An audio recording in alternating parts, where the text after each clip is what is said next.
जो लोग भी एसएससी सीजीएल की तैयारी कर रहे हैं उनके लिए एक बहुत ही यूनिक सीरीज हमने स्टार्ट की जिसके अंदर बहुत सारे इंपॉर्टेंट जीएस के टॉपिक्स वो वाले हम कवर करने वाले हैं जो अभी तक आप यूट्यूब पे देखेंगे कि कवर्ड नहीं है। आप किसी भी चैनल के उठा के देखेंगे तो वो या तो अपडेटेड नहीं होंगे, क्योंकि ये जो टॉपिक्स हैं इनको अपडेटेड होने के लिए बहुत बहुत मेहनत लगेगी। और अगर आप इसमें 6 महीने साल भर पुराना भी वीडियो देखेंगे तो शायद आप गलत इंफॉर्मेशन ग्रैब कर रहे होंगे। इसीलिए हमने क्या किया है कि एक अलग तरीके से नई सीरीज बना दी जिसके अंदर सारे के सारे अपडेशंस डाल दिए हैं। और ये सीरीज में लगभग 20 प्लस वीडियोस रहेंगी और ये 20 प्लस वीडियोस आपके लिए बहुत यूनिक रहेंगी, फायदेमंद रहेंगी और आपको ये डेटा कहीं और ढूंढना नहीं पड़ेगा, एक ही जगह पे आपको कलेक्टिव डेटा मिल जाएगा। साथ में इसकी पीडीएफ्स भी हम प्रोवाइड करवा देंगे अपने टेलीग्राम चैनल पे, जीवी विटमूवर के नाम से। डिस्क्रिप्शन में उसका मैं लिंक डाल दूंगा टेलीग्राम का, वहां पे जाके आप इनकी पीडीएफ्स भी ले सकते हैं। तो आपको मैं सिर्फ एक ही बात बोलना चाहूंगा कि जब आप इस वीडियो को देख रहे होंगे ना, इन सब वीडियोस को जो हम यूनिक सीरीज हमने जो स्टार्ट की जीएस की, तो आपको खुद ही डिफरेंस देखने को मिल रहा होगा। आपको पता लगेगा कि कितनी मेहनत के साथ ये सीरीज को बनाया गया है और कितना इंपॉर्टेंट डेटा इसके अंदर कवर्ड है। क्योंकि हमने क्या किया है कि हमने देखा कि पिछले 2 साल के अंदर टीसीएस जिस टाइप की चीजें पूछ रहा है, या फिर अभी क्या हुआ कि नया पैटर्न आने के हिसाब से उसने जो सिलेबस में छोटे मोटे चेंजेस किए हैं, जैसे कि अभी नेबरिंग कंट्रीज की हिस्ट्री वगैरह, कल्चर, ये सब चीजें भी पूछी जा सकती हैं। और इसका प्रूफ हम देखते हैं लगभग 3 साल पुराने पेपरों के अंदर, जब एसएससी ने धड़ाधड़ नेबरिंग कंट्रीज के ऊपर पूछना शुरू कर दिया था और सब लोगों के मुंह खुले के खुले रह गए थे कि ये क्या चीजें पूछी जा रही हैं, वो भी नेबरिंग कंट्रीज के बारे में। अपनी कंट्री के बारे में पूछ लें, वही बड़ी बात है, हम क्या पड़ोसियों का भी याद करते रहे? जी हाँ, आपको भी बिग बॉस की तरह पड़ोसियों के घर में झांकना पड़ेगा और उनके आर्ट एंड कल्चर के बारे में, उनकी पॉलिटिक्स के, हिस्ट्री के, रिलीजन के, सिंबल्स के बारे में आपको जानना पड़ेगा। Formation, borders, population, GDP, famous temples, mountains, reverse, dances, ये सारे टॉपिक्स हम कवर करने वाले हैं। इसीलिए ये वीडियो अलग हट के है, यूनिक है। आपको YouTube के ऊपर बहुत सारी नेबरिंग कंट्रीज के रिलेटेड वीडियोस मिल जाएंगी, लेकिन इन सभी टॉपिक्स को कवर करती कोई वीडियो नहीं मिलेगी। कहने का मतलब है कि आधी अधूरी वीडियो मिलेगी, लेकिन हमने कोशिश की है कि ये सभी टॉपिक्स एक ही वीडियो के अंदर कवर हो जाएं। वीडियो थोड़ी लंबी हो सकती है, लेकिन मेरी कोशिश ये रहेगी कि मैं टकाटक बोलूं, एनर्जी पूरी रहेगी वीडियो के अंदर और शॉर्ट रखने की कोशिश करेंगे। लेकिन इसके अंदर जितनी सारी ये इंपॉर्टेंट चीजें हमने कवर करनी है, ये एग्जाम के पॉइंट ऑफ व्यू से सच में इंपॉर्टेंट है। ठीक है भाई, इसीलिए मैं बोल रहा हूं कि ये यूनिक नया कंटेंट हम लेके आए हैं, तो ये सभी मेरे को कवर करनी पड़ेंगी। थोड़ी सी लंबी हो सकती है, लेकिन बोरिंग कहीं से नहीं रहेगी, एनर्जी की कोई कमी नहीं रहेगी और स्पीड की कोई कमी नहीं रहेगी। और मैं आपको बता दूं कि ये नेबरिंग कंट्रीज में हम ये कंट्रीज जो है इंडिया के साथ साथ जिनका बॉर्डर लगता है, ये सब हम कवर करने वाले हैं। ठीक है भाई, आई होप कि आपको ये बात समझ आ रही होगी। और जब जब हम सीरीज में आगे चलते रहेंगे तो इस वीडियो के डिस्क्रिप्शन में मैं अगली वाली जो वीडियोस होंगे उनके लिंक्स भी डालता रहूंगा ताकि आपको हेल्प हो जाए। ठीक है भाई, और पीडीएफ के लिए मैंने ऑलरेडी बताई दिया है। आगे बढ़ने से पहले एक और चीज मैं आपको बता दूं कि कुछ इंपॉर्टेंट क्वेश्चंस अगर आपको और ट्राई करने हैं तो उसके लिए फ्री मॉक टेस्ट एक मैं रिकमेंड कर रहा हूं आप लोगों को। ठीक है, ये मॉक टेस्ट में आपका पर्सपेक्टिव क्या रहेगा कि आपको कुछ अच्छे सवाल और मिल जाएंगे करने के लिए, क्योंकि अभी क्या है कि एग्जाम बिल्कुल पास है और हमें अच्छे अच्छे सवालों की ज़रूरत है। तो इसीलिए मैं इसको रिकमेंड कर रहा हूँ आप लोगों को कि ताकि ये जो इंपॉर्टेंट क्वेश्चंस इसके अंदर प्रोवाइड किए जा रहे हैं वो आप कर पाएँ। ये 5 और 6 नवंबर को मिलेगा आपको मॉक टेस्ट, यानी इन्हीं 2 डेट्स पे आप इसको दे पाएंगे और किसी डेट पे नहीं दे पाएंगे। और ये ओली बोर्ड की वेबसाइट पे मिलेगा। कैसे आप खोल सकते हैं अभी मैं दिखा दूंगा आपको। बहुत सारे स्टूडेंट हैं इनके जिन्होंने ऑलरेडी सिलेक्शन ले रखा है, तो ये जो है इतने अच्छे अच्छे रैंक वाले स्टूडेंट हैं, इन्होंने भी यही मॉक टेस्ट दे रखे हैं। तो इसके अंदर क्या है कि कुछ इंपॉर्टेंट क्वेश्चंस की कलेक्शन आपको मिल जाएगी। ठीक है जी, तो इसीलिए इसको मैं रिकमेंड कर रहा हूँ। लिंक डिस्क्रिप्शन में है, वहाँ पे जाएंगे, क्लिक करेंगे तो कैसा इंटरफेस खुलेगा मैं थोड़ा सा आपको आइडिया दे देता हूँ। ये देखिए, ये आप देख रहे हैं, इस तरह की खुलेगी वेबसाइट। यहाँ पे ये अटैम्प्ट नाउ टीयर 1 का, ठीक है, इसको अटैम्प्ट कर लेना। और अगर किसी को जैसे टीयर 2 का अटैम्प्ट करना है तो वो भी यहाँ पे प्रोवाइड किया जा रहा है फ्री ऑफ कॉस्ट टीयर 2 का। और ऐसे ही आप नेक्स्ट देखते हैं, जब इसको खोलते हैं तो ये हो गया आपका क्वांट का। तो बस आपको कुछ नहीं करना है, जो नीचे डिस्क्रिप्शन में लिंक दिए गए हैं ना, उससे कुछ इस तरह का इंटरफेस खुलेगा जहाँ पे जाके कि आप इन फ्री मॉक टेस्ट को अटेम्प्ट कर सकते हैं। ठीक है, लिंक मैंने डिस्क्रिप्शन में प्रोवाइड कर दिया, वहाँ जाके इसको कर लेना। अब बढ़ते हैं हम वीडियो में आगे। चलिए बिना देर किए हुए हम स्टार्ट करते हैं पहला हमारा जो है चाइना है, क्योंकि इसमें टाइम ज़्यादा लगने वाला है। तो इसके बारे में जब आप देखेंगे ना सारी इन्फॉर्मेशन को, आपको खुद ही समझ आ रहा होगा कि अरे यार ये बहुत ही इंपॉर्टेंट कंटेंट है, जिसको कि हमें एक ही जगह पे कलेक्टिवली किसी ने प्रोवाइड कर दिया बहुत मेहनत के साथ। चलिए अब देखते हैं इसके अंदर। आप देखिए, पहले मैं मोटे तौर पे आपको छोटी छोटी चीज़ें बताता हूँ ताकि आपकी कनेक्टिविटी ईजी हो जाए। थोड़ा सा इसकी कहानियाँ बनाएंगे, थोड़ा सा चीज़ों को समझेंगे तो आपको आसानी से याद हो जाएगा। ये चाइना का झंडा है भैया, सिंपल सी बात है। आपको पता है कि ये जो है ये पूरे का पूरा यहाँ पे चाइना है, और ये हमारे भारत के साथ बहुत ही लंबा बॉर्डर शेयर कर रहा है एक तरह से। और देखा जाए तो ये 3 जगह पे बॉर्डर शेयर कर रहा है चाइना। आप देखना यहाँ पे एक तो ये अक्साई चीन वाला एरिया है, और ये जो है यहाँ पे ये जो है ये एक तरह से मिड वाला एरिया हो गया, और यहाँ पे जो हो गया ये ईस्टर्न पार्ट हो गया, ये वेस्टर्न, ये ईस्टर्न, ठीक है, और ये एक तरह से मिडल वाला पार्ट हो गया। तो 3 जगह से ये बॉर्डर को शेयर करता है। और ये जो है पूरे का पूरा ये जो लाइन है, वैसे इसको LAC लाइन ही बोलते हैं, ये नेपाल वाली को छोड़ के, नेपाल वाली को नहीं हम लेंगे, ये जो है, ठीक है। और इस तरफ वाली को हम यूजुअली मैकमोहन लाइन भी बोल देते हैं। ओके भाई। और ये जो हुआ था, देखिए कि क्या है कि यहाँ पे थोड़ा सा इशू है। अब हर जगह पे ही इश्यूज हैं हमारे, ये जो चाइना के साथ बॉर्डर है इसमें लगभग हर जगह पे इशू है। आप कायदे से देखेंगे तो ये जो पार्ट है ना, ये जो पार्ट है ये हमारे इंडिया के अंदर एक तरह से नहीं पड़ रहा है। इसको मतलब कि चाइना ऑक्यूपाइड कह सकते हैं एक तरह से। ये वो पार्ट है जहाँ पे अक्साई चिन्ह है, ठीक है, अक्साई चिन्ह है।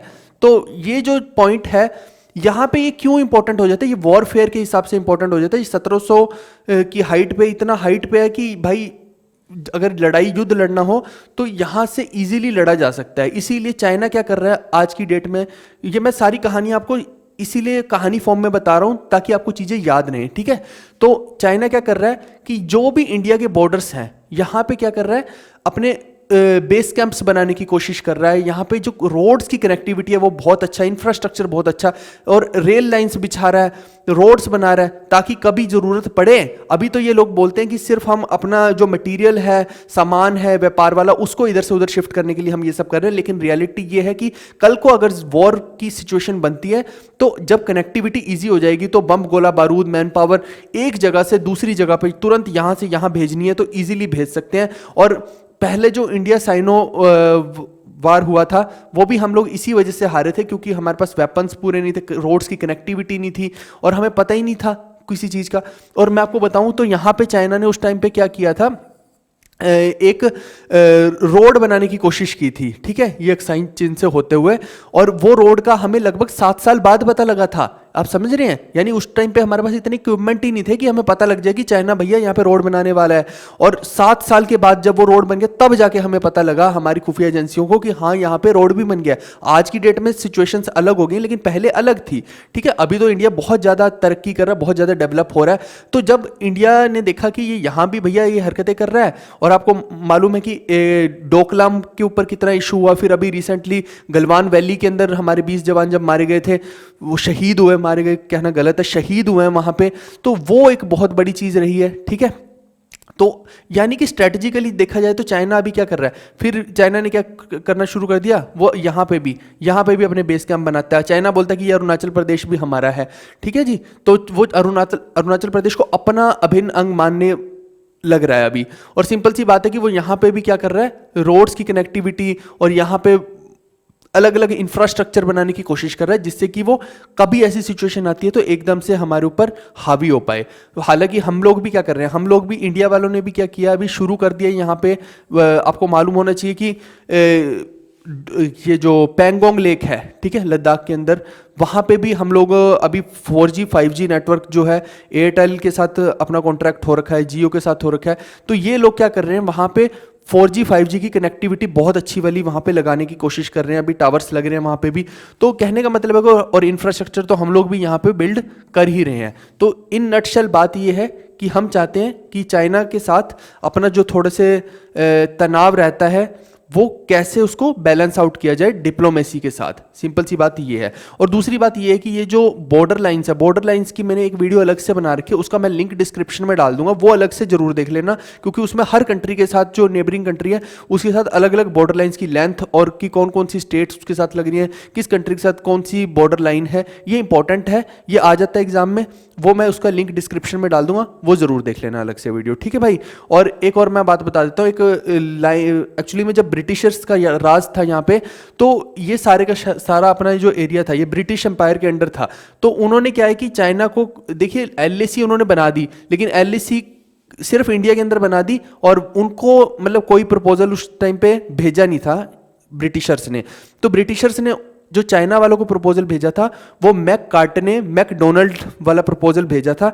वही लाइन जो होती है, चाइना बोलता है कि हम इस लाइन को मान लेंगे। उस लाइन में क्या था कि उस लाइन में वो लाइन कुछ ऐसी थी, मतलब कि ये जो अक्साई चेन वाला पार्ट है ना, उस लाइन में ये कंसीडर ही नहीं हो रहा था इंडिया के अंदर। तो चाइना बोलता है कि हम तो उसी वाले को मानेंगे क्योंकि ब्रिटिशर्स ने हमें प्रपोजल ही वो सेंड किया था। जबकि इंडिया बोलता है कि नहीं, हम मतलब इंडिया उसको अलग तरीके से देखता है। इंडिया बोलता है कि नहीं, ये सारा हमारा पार्ट है तो हम इसको मानेंगे। तो यही जो कंट्रोवर्सी है, इसी की वजह से यहाँ पे बहुत सारे झमेला। और मैं आपको बता दूं कि रियलिटी में ये जो एलएसी है, ये इसको बिल्कुल भी डिमार्केट नहीं किया गया है, और ना ही इसको अभी कोई कंसीडर करता है। इंडिया अपनी हिसाब से इसको कंसीडर करता है, चाइना अपने हिसाब से, यानी कि ये कोई लाइन रियलिटी में मान ही नहीं रहा है। सिंपल सी बात ये है, ठीक है भाई। तो ये होगी मोटे मोटे मुद्दे की बात चाइना के साथ, ये कहानी रही। अब इसके अंदर कौन कौन से इंपॉर्टेंट पॉइंट्स हैं वो सारे के सारे हम देख लेते हैं। कैपिटल है चाइना की Beijing, largest city by population अगर पूछ ले तो शंघाई है, करेंसी के बारे में बोले तो रैनमिनबी है, ठीक है, युआन भी है, yuan is it's basic unit, ठीक है, लेकिन अगर एग्जैक्ट पूछ लो तो रैनमिनबी बोलेंगे। ऐसे ही प्रेसिडेंट की बात करें तो शी जिनपिंग है, ये थर्ड टाइम री इलेक्ट हो गए हैं, तो ये अपने आप में एक बहुत इंपॉर्टेंट क्वेश्चन बन जाता है। फिर उसके बाद कांग्रेस चेयरमैन वहां के हैं ली ज़ेंशु, और सीपीसीसी चेयरमैन की बात कर ले अगर कोई पूछ ले तो वांग यांग है। ऐसी लेजिस्लेचर, जैसे इंडिया में लेजिस्लेचर है वहां भी लेजिस्लेचर है, तो नेशनल पीपल्स कांग्रेस लेजिस्लेचर है वहां पे।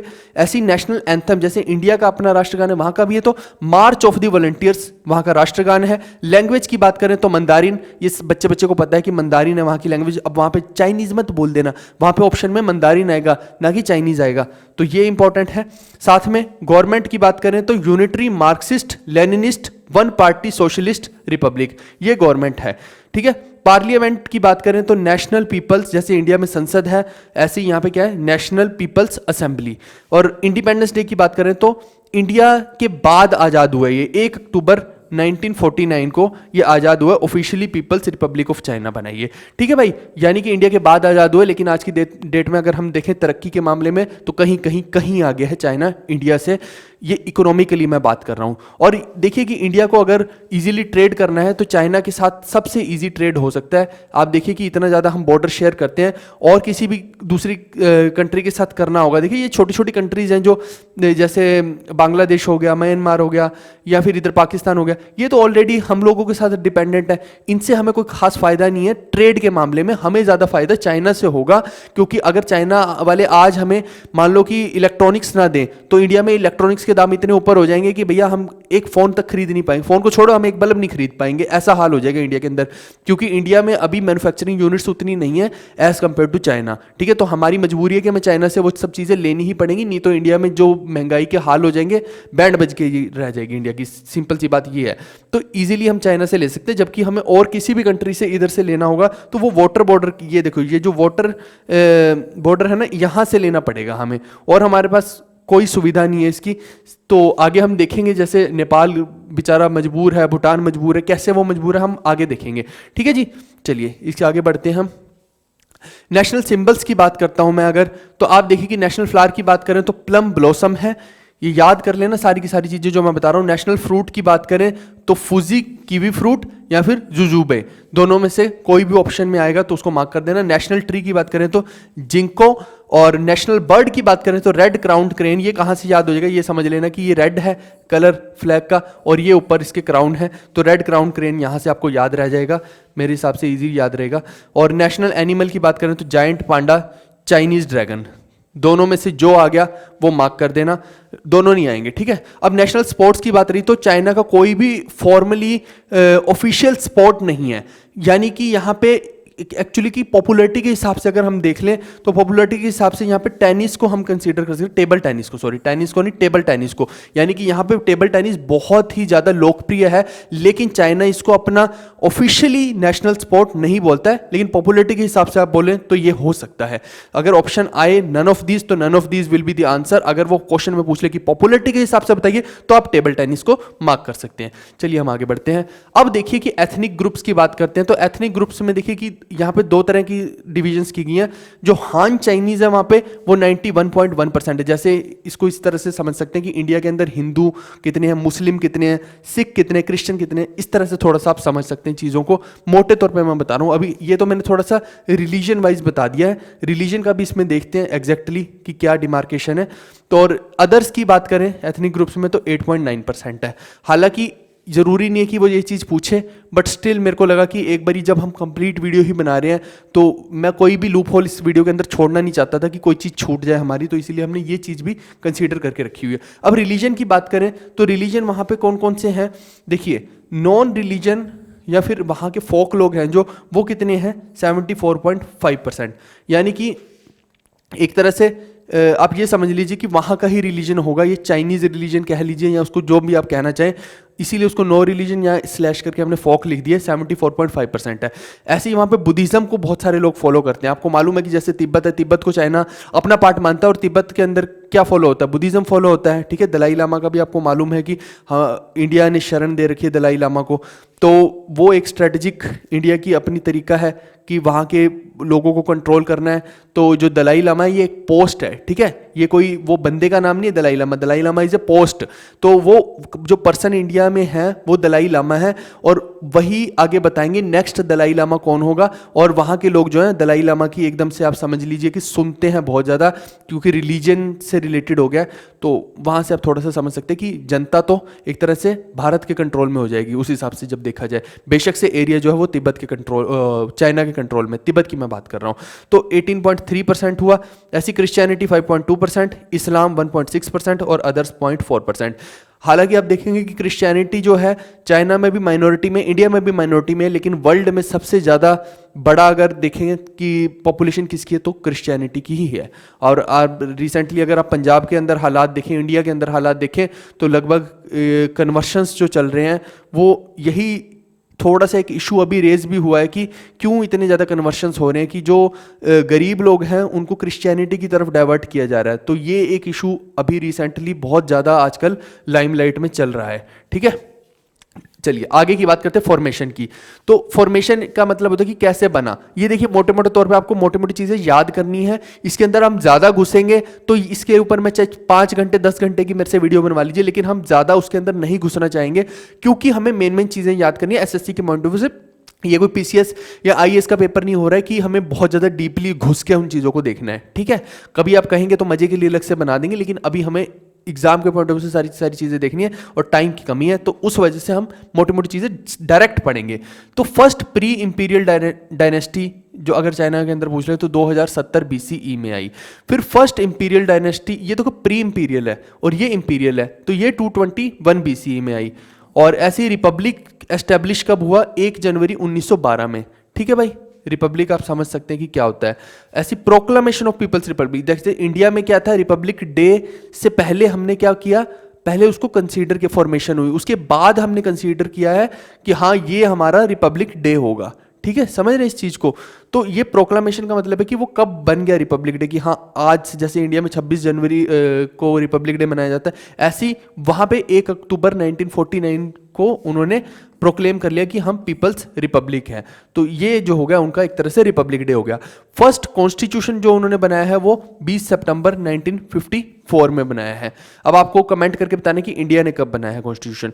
करंट कॉन्स्टिट्यूशन की बात करें तो 4 दिसंबर 1982 को बनाया, यानी कि ये हम उन्होंने फर्स्ट टाइम बनाया कॉन्स्टिट्यूशन। लेकिन अभी जो प्रेजेंटली वहां पे कॉन्स्टिट्यूशन है वो कब बना था, जो अभी फॉलो हो रहा है, वो 4 दिसंबर 1982 को बना है। मोस्ट रिसेंट पॉलिटी एडमिटेड की बात करें तो 20 दिसंबर 1999 में, यानी कि रिसेंटली में जो उन्होंने वहाँ की पॉलिटिक्स में चेंजेस आए हैं, जो हम उन्होंने एडमिट किया कि हाँ हम इस पॉलिटिक्स को फॉलो करते हैं, इस सोच को फॉलो करते हैं, इस आइडियोलॉजी को फॉलो करते हैं। वो जो उन्होंने फॉलो की है वो 20 दिसंबर 1999 से स्टार्ट की है, ठीक है। तो बहुत सारे चेंजेस इनके आए हैं यहाँ पे, और उसका फ़ायदा भी मिला। एक तरह से आप देखिए कि कहने को चाइना आप कह सकते हैं कि एक तरह से डेमोक्रेटिक है, लेकिन इतना वहाँ पे कोई डेमोक्रेसी नाम की चीज़ नहीं है। रियलिटी यही है, वहाँ पे क्या है कि एक तरह से एक ही छत्र राज है, जिसकी वजह से क्या है कि पॉलिसी फॉर्मेशन बहुत इजी बन रही है और चाइना को ग्रोथ में बहुत इजी रह रहा है, क्योंकि कॉन्फ्लिक्ट्स नहीं हो रहे हैं। जैसे इंडिया में क्या है कि अगर एक बंदे एक गवर्नमेंट पॉलिसी बनाएगी तो दूसरे उसके विपक्ष में खड़े हो जाएंगे कि नहीं हम ये नहीं बनाने देंगे।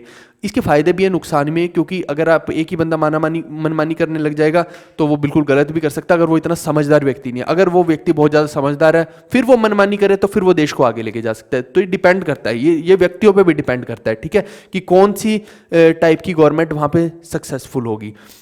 ऐसे एरिया की बात करें तो जो इतने किलोमीटर स्क्वायर एरिया है ये तो हो गया टोटल एरिया चाइना का, लेकिन अगर वाटर बॉर्डर की इसके अंदर मतलब वाटर एरिया की बात करें तो परसेंटेज में तो ये कुछ नहीं है, ये जी कुछ नहीं है। 2.8%, इसका 2.8% जो है वो वाटर एरिया हो जाएगा, और बाकी का बचा क्या हो जाएगा, लैंड की बात हो जाएगी। फिर ऐसी पॉपुलेशन की हम बात करते हैं तो 2022 में जो एस्टिमेशन हुआ है ये देख लीजिए आप गिन के कि कितनी हाई है, 100,000, 10,000, लाख, 10 लाख करोड़, गिन लेना तुम लोग, ठीक है। जैसे 125 करोड़ इंडिया में बोला जाता है तो इसको गिन लेना कि कितना है ये, और 2020 के सेंसस के हिसाब से इतना है, ठीक है भाई।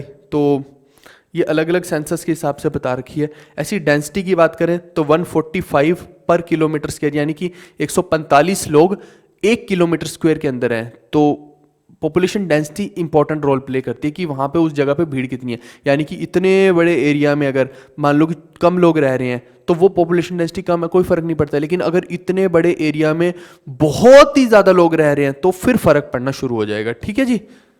चलिए आगे बढ़ते हैं, हम जीडीपी की बात करते हैं तो लगभग $20.5 ट्रिलियन की है इनकी, और पर कैपिटा इनकम की बात करते हैं तो $14,340 होगी। ऐसे ही फेमस डांसेस की अगर मैं बात करूं चाइना के अंदर तो ये कौन कौन से हो गए, कोर्ट डांस हो गया, ठीक है। ड्रैगन के नाम से तो आप खुद ही समझ जाएंगे कि कौन सा ओल्डेस्ट डांस ऑफ चाइना है ये, ठीक है, ड्रैगन डांस।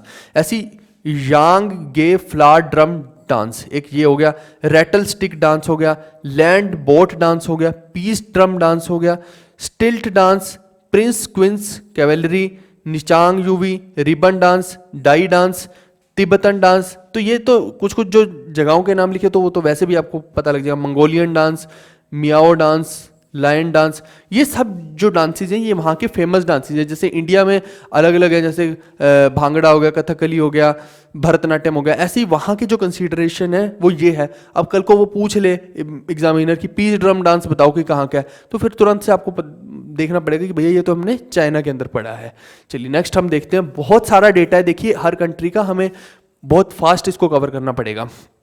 अब देखिए कि फेमस टेंपल्स की बात करते हैं तो जरूरी नहीं है कि टेंपल वो वहाँ पे हिंदू धर्म के ही टेंपल हो, मैं सभी टेंपल्स की बात कर रहा हूँ, या फिर वहाँ पे मस्जिदें कोई फेमस हो सकती हैं तो वो सब चीज़ें इसके अंदर कवर्ड हैं, या कोई चर्च फेमस हो सकते हैं तो वो हो जाएंगे, ठीक है। तो द टेम्पल ऑफ हेवन ये बीजिंग में है, कल को पूछ ले कि टेम्पल ऑफ हेवन कहाँ है तो आप बोलेंगे कि बीजिंग में या फिर चाइना में। ऐसी नानशन टेम्पल है सान्या साउथ चाइना के अंदर, और साउथ पुटाउट टेम्पल ये जियामन में है। ऐसी फेमन टेम्पल ये इंपॉर्टेंट है बहुत ज़्यादा, फेमन टेम्पल देखिए कि कभी भी पूछ भी सकते हैं आपसे, ये कहाँ पे है, ये फूफेंग काउंटी या शांक्सी में है। फूफेंग काउंटी में है अगर ऑप्शन आ गया, या शांक्सी आ गया, तो दोनों में से जो भी ऑप्शन आ गया उसको क्लिक कर देना। फेमन टेम्पल, और ये डिज़ाइन किसके द्वारा किया गया, मिस्टर ली युआन के द्वारा इसको डिज़ाइन किया गया है। ये थोड़ा इंपॉर्टेंट है तो मैंने यहाँ पे ऐसे लिख दिया। ऐसी जोखांग टेम्पल लहासा में है, ये holiest destination of Tibetan Buddhist pilgrims है, ये भी इंपॉर्टेंट हो जाएगा। यहाँ पे मैंने ब्रैकेट में जो चीज़ें लिखी हुई हैं उससे पता लगता है कि इसकी इंपॉर्टेंस है बहुत ज़्यादा, तो ये आने के चांसेस भी ज़्यादा रहेंगे। हो सकता है कि बाकी के ना आए, लेकिन जो मैंने यहाँ पे जब यहाँ पे कुछ मैं लिखता हूँ, जैसे ये अलग से लिख दिया, ये अलग से लिख दिया, तो इसकी इंपॉर्टेंस बढ़ जाती है इस चीज़ से। आगे हम देखते हैं वॉनियन टेम्पल माउंट एमी में है। ऐसी योंगे लामा टेम्पल बीजिंग में कंटेन्स 3 ब्रॉन्ज बोधिसत्वा स्टैचूज। तो अगेन कल को ये पूछ ले कि 3 ब्रॉन्ज बोधिसत्वा स्टैचूज जो हैं वो कौन से टेंपल में है और वो टेंपल कहाँ सिचुएटेड है, तो योंगे लामा टेंपल ये कहाँ पे है, बीजिंग में है। ऐसी व्हाइट हॉर्स टेम्पल हो गया। ये सब टेम्पल्स में से जो इंपॉर्टेंट है वो मैंने ऑलरेडी बता दी कि यहाँ ब्रैकेट्स में मैंने लिख दिया है, तो ये 3-4 टेम्पल ज़्यादा इंपॉर्टेंट है। नेक्स्ट हम देखते हैं इंपॉर्टेंट रिवर्स के बारे में। तो रिवर्स का हालांकि जब हम ज्योग्राफी पढ़ते हैं तो उसके अंदर भी हमने बहुत ज़्यादा डिटेल में रिवर्स के बारे में बताया, बट ठीक है यहाँ पे भी अब पढ़ रहे हैं तो थोड़ा थोड़ा इसके बारे में जान लेते हैं, रिवर्स के बारे में भी।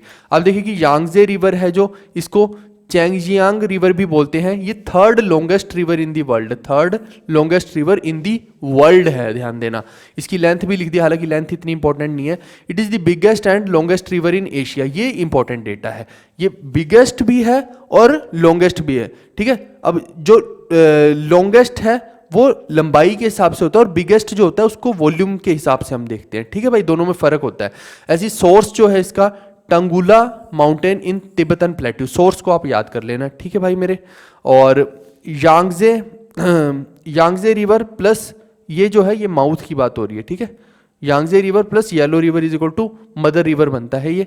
तो ये आप अगर कोई पूछ ले कि मदर रिवर के बारे में तो यांगजे और येलो रिवर का प्लस यानी कि दोनों का एडिशन से ये चीज़ बनती है। ऐसी अब ये देखिए येलो रिवर की बात करते हैं तो इसकी लेंथ इतनी है। लेंथ को एग्जैक्ट याद करने की कोई खास ज़रूरत है नहीं है, मोटी मोटी इन्फॉर्मेशन याद करनी है। जैसे second longest river of China पूछ ले तो आप बोलेंगे येलो रिवर है, लेकिन अगर वो पूछ ले कि बिगेस्ट और लॉन्गेस्ट रिवर इन एशिया तब आप बोलेंगे यांगजे रिवर है, ठीक है जी। ऐसे ही सोर्स इसका हो गया वेस्टर्न क्विंगहाई, और फिर ये माउथ वगैरह याद करने की कोई इसमें खास ज़रूरत है नहीं है। पर्ल रिवर की बात करें तो क्योंकि माउथ जो है ना इंडिया वाली रिवर्स के ज़्यादा पूछ सकता है वो एज़ कम्पेयर टू कि उधर की रिवर्स के पूछे, इसीलिए मैंने इंपॉर्टेंट डेटा ही रखा है यहाँ पे।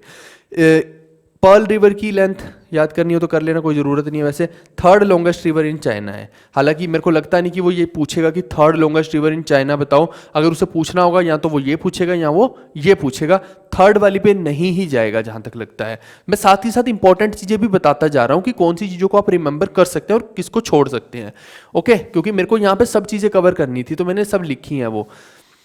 अब नेक्स्ट देखिए सोंगू जियांग रिवर जो है mother river of north east of China है, सोर्स इसका तियानची है।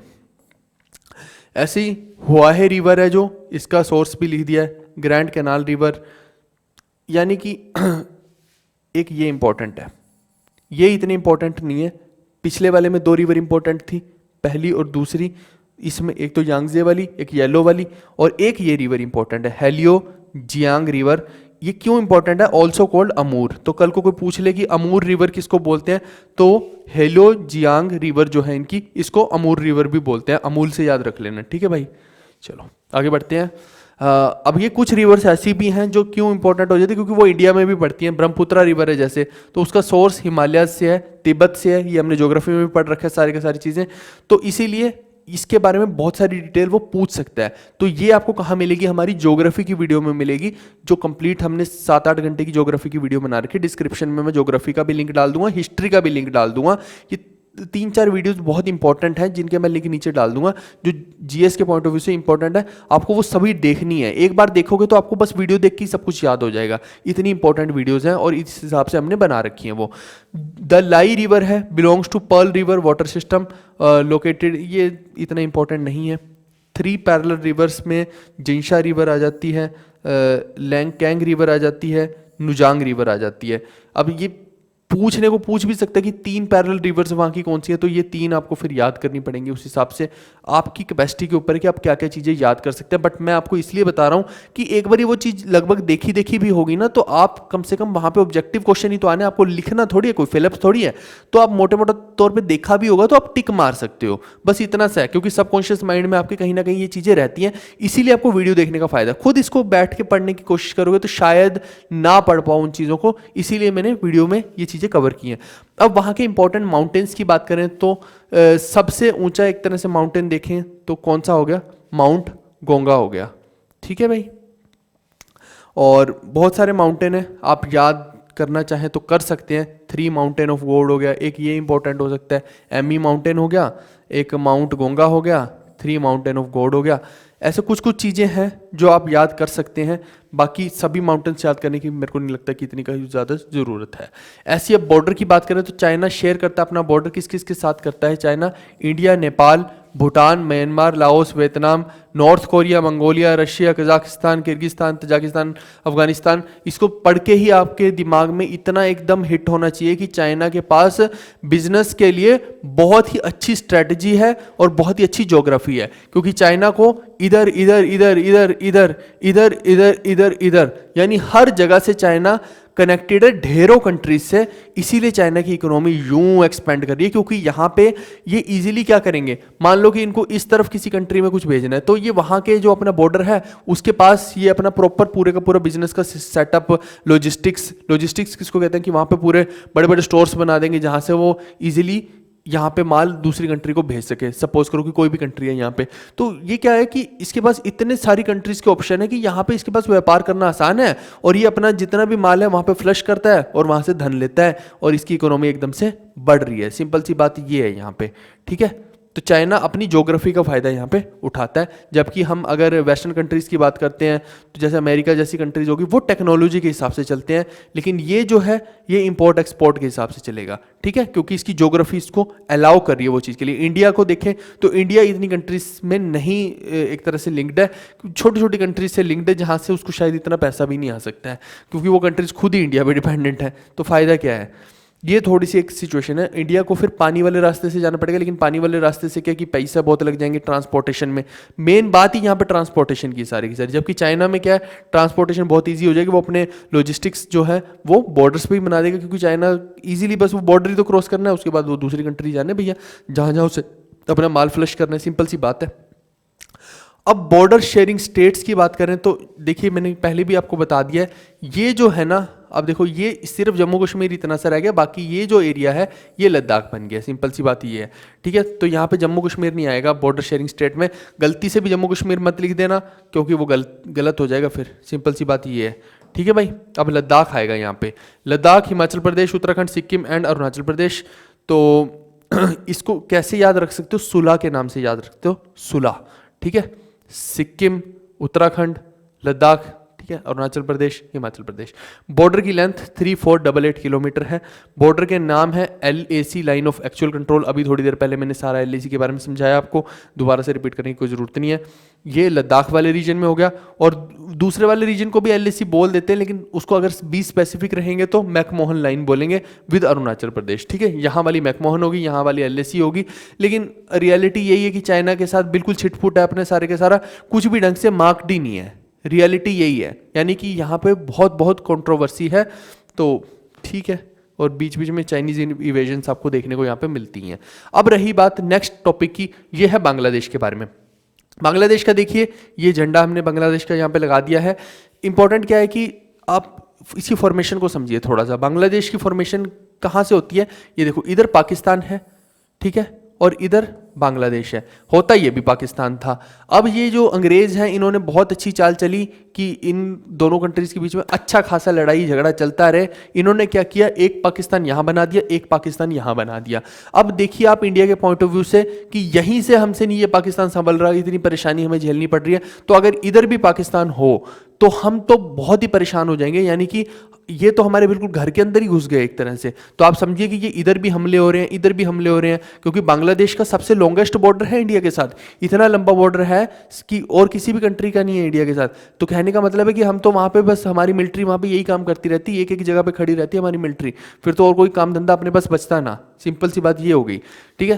तो इंडिया के लिए भी स्ट्रेटेजिकली ये बहुत लॉस वाली सिचुएशन थी। और मैं आपको बताऊं तो यहाँ के जो लोग थे पाकिस्तान के, याया खान की सरकार थी, ये लोग क्या है कि इनको अपना मानते भी नहीं थे। ये भी एक बहुत बड़ा फैक्ट था उस टाइम पे।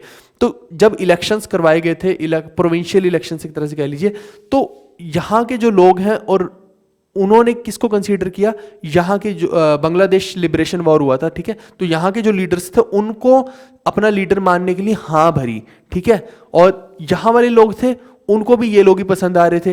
तो इससे क्या हुआ कि याया खान की सरकार एकदम से हिल गई। उन्होंने क्या किया, ऑपरेशन सर्चलाइट किया और बहुत सारे लोगों को यहाँ पे मरवाया और बहुत सारे रेप हुए। मतलब अथा जितने भी गुनाह वो लोग यहाँ पे कर सकते थे, इन पे कहर ढा सकते थे, किया गया इनके साथ, ठीक है। अब अल्टीमेटली बांग्लादेश के पास क्या ऑप्शन बचता था, बांग्लादेश कहें या फिर उस टाइम का पाकिस्तान कहें, बांग्लादेश तो अभी बना नहीं था, तो उन्होंने भारत सरकार से हेल्प मांगी और इंडिया के लिए ये बहुत इंपॉर्टेंट डिसीजन था और इंडिया को करनी ही थी ये, क्योंकि नहीं करता है तो फिर खुद का नुकसान होने वाला था, सिंपल सी बात ये है। तो इंडिया ने यहाँ पे इनकी हेल्प की और लगभग आपको मैं बता दूं कि जब इंडिया इस चीज़ में एंटर किया तो 92-93 हज़ार सोल्जर्स, अगर वर्ल्ड वार को छोड़ दिया जाए तो इतने बड़े मास नंबर ऑफ सोल्जर्स ने इंडिया के सोल्जर्स के सामने घुटने टेक दिए, हथियार नीचे रख दिए। तो ये एक तरह से बहुत बड़ा, सबसे बड़ा सरेंडर इसको हम कह सकते हैं।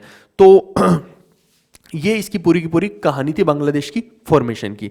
ये कहानी इसलिए सुनाई ताकि थोड़ा सा आपके लिए इंटरेस्टिंग पार्ट बचा रहे, ठीक है, आपको समझ आती रहे चीज़ें। अब हम बढ़ते हैं इसके बारे में कि कैपिटल इसकी कौन सी है और लार्जेस्ट सिटी भी यही है, ढाका, ठीक है। लार्जेस्ट सिटी पूछ ले तो भी ढाका, कैपिटल पूछ ले तो भी ढाका। करेंसी टका, टका आपने पुराने ज़माने में सुना होगा कि पहले टके टके पे ये जो होते थे मुगल्स होते थे, ये टके टके पे हमारे जो यहाँ की औरतें होती थी उनको वहाँ जाके अफगान वगैरह वाली जगह पे टके टके में बेचते थे, क्योंकि गुलाम वाला वंश होता था उस टाइम पे, गुलामी करवाते थे। गुलाम वाली चीज़ें इतनी ज़्यादा थी कि औरतों का देह व्यापार चल रहा था गुलाम के साथ, और जो दूसरे मर्द होते थे उनसे वैसे गुलामी करवाई जाती थी, उनको लड़वाया जाता था, उनसे और गंदे गंदे काम करवाए जाते थे, 50 तरह की चीज़ें होती थी, सिंपल सी बात ये है, ठीक है। तो ये टका वहाँ से आप थोड़ा सा याद रख सकते हैं। प्राइम मिनिस्टर शेख हसीना है, प्रेसिडेंट अब्दुल हमीद है, हाउस स्पीकर जो है शिरीन शर्मिन चौधरी हैं, चीफ जस्टिस की बात करें तो हसन फौज सिद्दीक हैं, लेजिस्लेचर की बात करें तो जातीय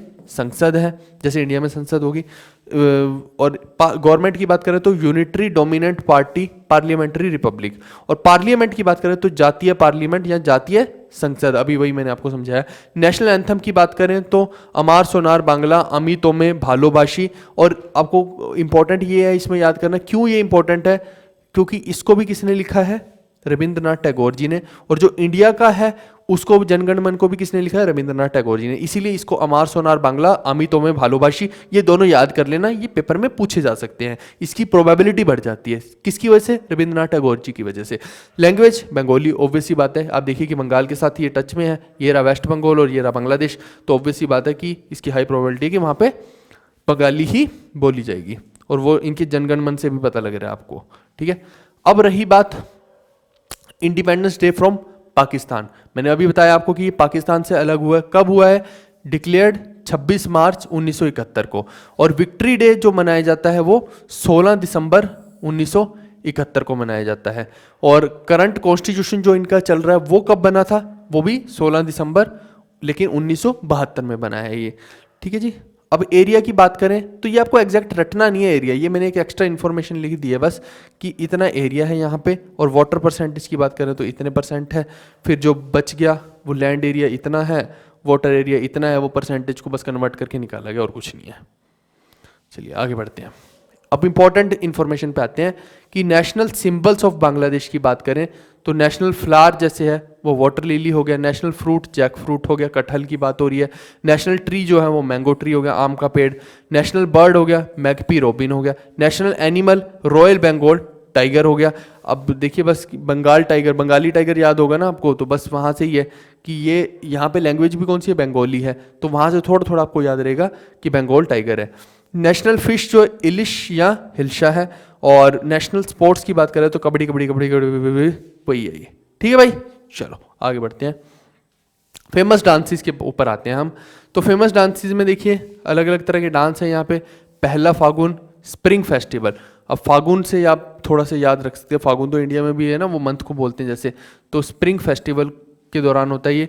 ऐसी बॉल डांस, छोकरा डांस, फकीर डांस, गंभीरा, जरी, लाठी, पपेट, ये सब डांसेस वहाँ के फेमस डांसेस हैं, ठीक है। अब फेमस रिवर्स की बात करते हैं तो ये मेघना रिवर है, आपको याद होगा कि जो जब गंगा यहाँ पे एंटर करती है तो उसको ये लोग क्या बोलते हैं, मेघना बोलते हैं, ठीक है ना, ये हमने पढ़ रखा है, उसके अंदर ज्योग्राफी में पढ़ रखा है।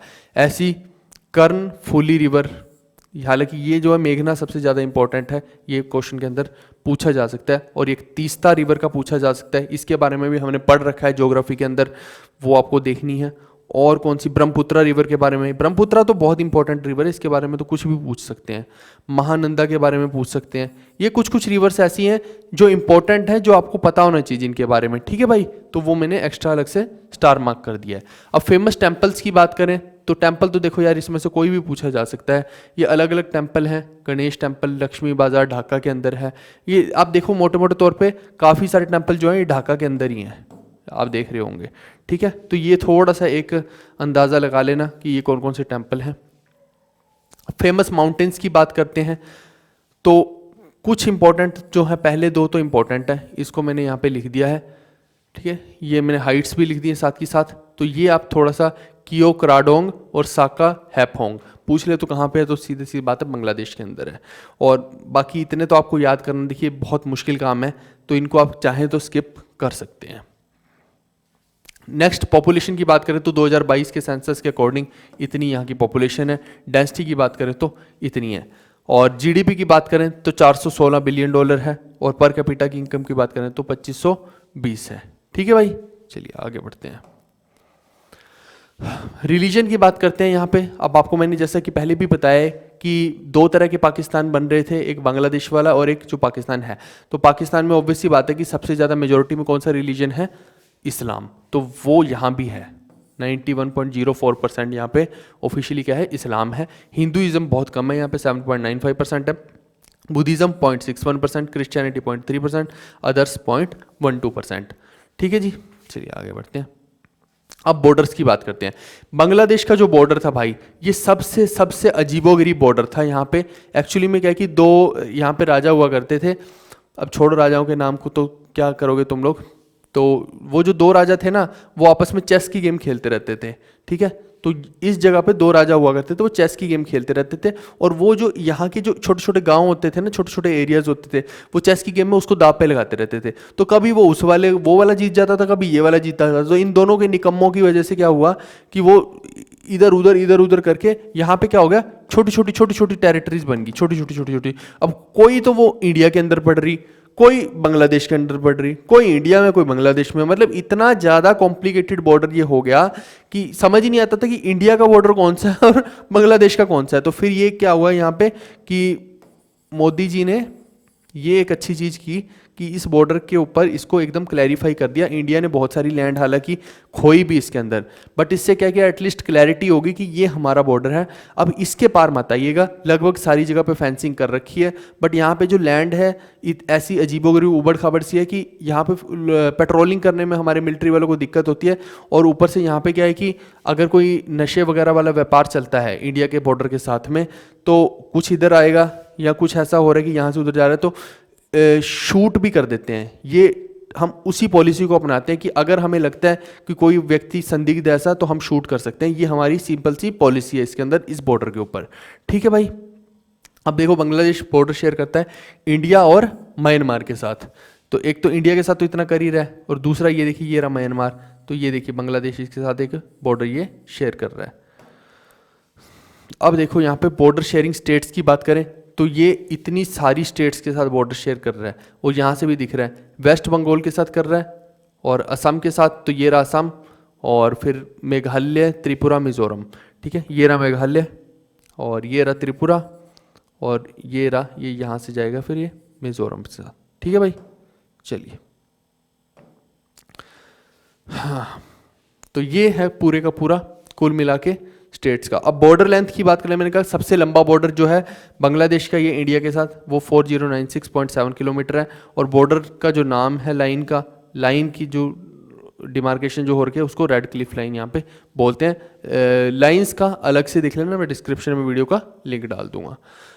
अब नेक्स्ट आ गया अपना बहुत ही प्यारा कंट्री, ठीक है। अब इसके बारे में आपको क्या नहीं पता है, तो ज़्यादा मैं क्या बोलूँ इसके बारे में, आपके जज्बात जाग जाएंगे फिर, ठीक है ना। तो फिर मेरे को मत बोलना।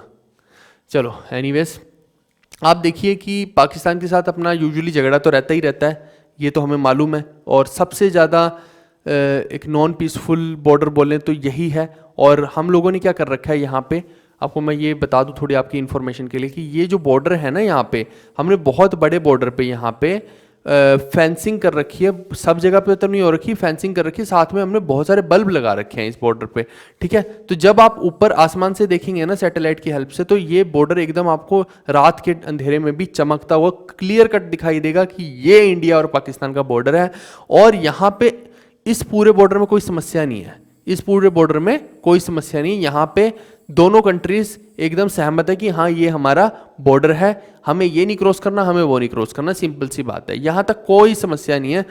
और मेन दिक्कत जो आती है, देखिए यहाँ पे तो क्या है कि पंजाब में तो आप जाएंगे तो अटारी वाघा बॉर्डर है, वहाँ पे डेली परेड भी होती है, उधर के लोग इधर, इधर के लोग उधर, एकदम सामने सलामी होती है, वो सब देखने भी जाते हैं लोग। यानी कि ये दोनों कंट्रीज ने ऑफिशियली मान रखा है कि हाँ ये हमारा बॉर्डर है। समस्या कहाँ पे है? समस्या यहाँ आ जाती है, बस यहाँ पे आ जाती है। ये जो एरिया है ना, ये इतना, ये बोलता है पाकिस्तान पीओके है, ये पाकिस्तान ऑक्यूपाइड कश्मीर हो गया। इधर अक्साई चीन वाले इसमें हल्ला काट रहे हैं क्योंकि इनके लिए भी ये स्ट्रेटेजिकली बहुत इंपॉर्टेंट है। दूसरी वजह, चाइना इसको अपना बोल रहा है, तो ये भी है कि यहाँ पे इजीली एक्सेसिबल हो जाता है फिर पाकिस्तान में यहाँ से घुसना। तो यानी कि एक तरह से इसके लिए विन विन सिचुएशन है, इसीलिए चाइना इसको अपना बोलता है, पाकिस्तान इसको अपना बोलता है, तो सब तुम ही ले जाओगे, तो हम क्या कर रहे हैं फिर यहाँ पे हैं। दूसरी बात आपको एक और चीज़ मैं बता दूं कि जब अंग्रेज आए थे इंडिया में, तो उन्होंने एक पंजाब के साथ ट्रीटी साइन की थी कि पंजाब में वो एंटर नहीं करेंगे। और पंजाब तब सिर्फ इतना नहीं होता था, ये सारे का सारा पंजाब था, ये जितना भी पाकिस्तान है पूरा पंजाब हो गया था उस टाइम पे। आपको अगर पता ना हो तो मैं बता दूं, ये हरियाणा भी पंजाब ही था, ये सारा पंजाब हो गया था, पता है आपको ये चीज़ का। यानी कि उन्होंने देखा कि यहाँ पे जो उस टाइम का सिचुएशन थी ना, उन्हें था कि इस एम्पायर में घुसना, महाराजा रंजीत सिंह उस टाइम पे थे यहाँ पे, ये स्टोरी फिर किसी दिन अच्छे से शेयर करेंगे। तो उनको ये था कि यहाँ पे अगर हम घुसेंगे तो यहाँ पे थोड़ी सी हमारे लिए समस्या खड़ी हो जाएगी, क्योंकि इन लोगों ने बहुत ही अच्छा सिस्टम यहाँ पे जनरेट करके रखा हुआ था कि इजीली कोई ऐसे नहीं घुस पाएगा। तो इसीलिए अंग्रेजों ने ट्रीटी साइन कर ली, और अगले 30 साल तक इस ट्रीटी का फायदा ये रहा कि महाराजा रंजीत सिंह की जब तक डेथ नहीं हुई, अगले 30 साल तक पंजाब में अमन और शांति रही है। बेशक से पूरे इंडिया में बहुत हाहाकार अंग्रेजों ने मचा रखा था। अब ये ऐसा क्यों हुआ कि इन लोगों ने, यहाँ के जो पंजाब के लोग थे, उन्होंने वो ट्रीटी साइन कर ली, ये फिर हम कभी किसी हिस्ट्री की वीडियो में पढ़ेंगे, तो हम बहुत सारे इसके कारण थे, ऐसा नहीं है। अब आप में से कुछ लोग ये भी सोच सकते हैं कि फिर ये लोगों ने अंग्रेजों को पेला क्यों नहीं भैया, कि तुम हमारे भारत को ऐसे कैसे कर रहे हो। उस टाइम पे भारत था ही नहीं ना भाई मेरे, ये वजह थी, इसलिए नहीं पेला गया, ठीक है। उस टाइम पे अखंड भारत नाम की कोई चीज़ नहीं थी, सिंपल सी बात ये है, अलग अलग था सब कुछ। और दूसरी बात ये है कि महाराजा रणजीत सिंह ने के साथ उनकी जो ट्रीटी हो गई थी, तो उसमें इस तरफ नहीं आ सकते थे, इस तरफ नहीं आ सकते, तो उन्होंने क्या किया, इस तरफ बढ़ना शुरू कर दिया, और उन्होंने पीछे अफगानिस्तान तक, पूरा का पूरा लाहौर, अफगानिस्तान तक पूरे का पूरा पंजाब को सेटल डाउन कर दिया, इतना बड़ा पंजाब कर दिया। अब ये पाकिस्तान वाले अगर आज हमको आके ये बोलें कि भैया तुम ये दे दो, तो हम भी फिर जाके बोल देते हैं कि हमें तो अफगानिस्तान तक चाहिए, फिर हम भी ले लेते हैं इनसे। तो ऐसे अगर मंगवाने से चीज़ें होने लगी तो फिर तो बात बनेगी नहीं, सिंपल सी बात ये है, ठीक है भाई। तो ये होगी छोटी सी स्टोरी, हर उसके साथ कंट्री के साथ मैं एक छोटी छोटी स्टोरी आपको सुना रहा हूं ताकि चीज़ें आपको इजीली याद रहें। अब देखिए कि कैपिटल की बात करें, इस्लामाबाद है, बच्चे को पता होगा। लार्जेस्ट सिटी कराची है, अब गलती से भी कैपिटल को कराची मत बोल देना, लार्जेस्ट सिटी कराची है और कैपिटल इस्लामाबाद ही है। करेंसी की बात करें तो पाकिस्तानी रुपी है, बहुत ज़्यादा महंगाई है भैया वहाँ पे, जो इंडिया में 100 रुपये की चीज़ मिलती है ना, वहाँ 200 250 की हो रखी है, ऐसा हाल चल रहा है वहाँ। Prime minister Shahbaz Sharif, president Arif Alvi, chief justice Umar Ata Bandial, chairman of senate है Sadiq Sanjrani, speaker of the national assembly देखें तो राजा परवेज अशरफ, और नेशनल एंथम वहाँ का कौमी तराना है। नेशनल लैंग्वेज उर्दू, ऑब्वियस सी बात है कि उर्दू ही होने वाली है वहाँ पे। नेशनल स्पोर्ट्स की बात करें तो हॉकी है, इंडिया का भी यही है। और इंडिपेंडेंस डे की बात करें तो इंडिया से एक दिन, इंडिया का 15 अगस्त हो गया और इनका एक दिन पहले हो गया, ठीक है, एक दिन पहले पाकिस्तान बन गया था 14 अगस्त 1947 को, ठीक है।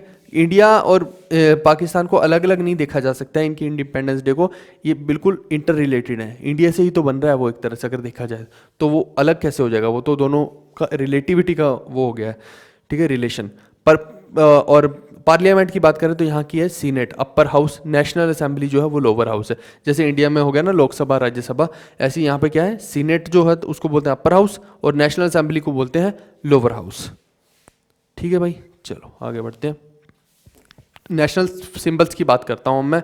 नेशनल फ्लावर क्या है, कॉमन जैस्मीन है, कॉमन ही कंट्री और कॉमन ही फ्लावर है, बस थोड़ा सा ऐसे याद कर सकते हैं। नेशनल फ्रूट की बात करें तो यहाँ के आम जो है गर्मियों में जो है आम हो जाता है और सर्दियों में गुआवा हो जाता है। ये अपने हिसाब से बदलते रहते हैं भैया, ये इनका सही है, ठीक है। कम से कम फ्रूट तो एक रख लेते हैं, तो जैसे इनका मन करता है गर्मी में अलग सर्दी में अलग। ऐसी नेशनल ट्री की बात करें तो वो हो जाएगा हिमालयन सिदार, और नेशनल बर्ड की बात करें तो चूकर पैट्रिज, और नेशनल एनिमल की बात करें तो मारखोर। ठीक है भाई, चलिए आगे बढ़ते हैं।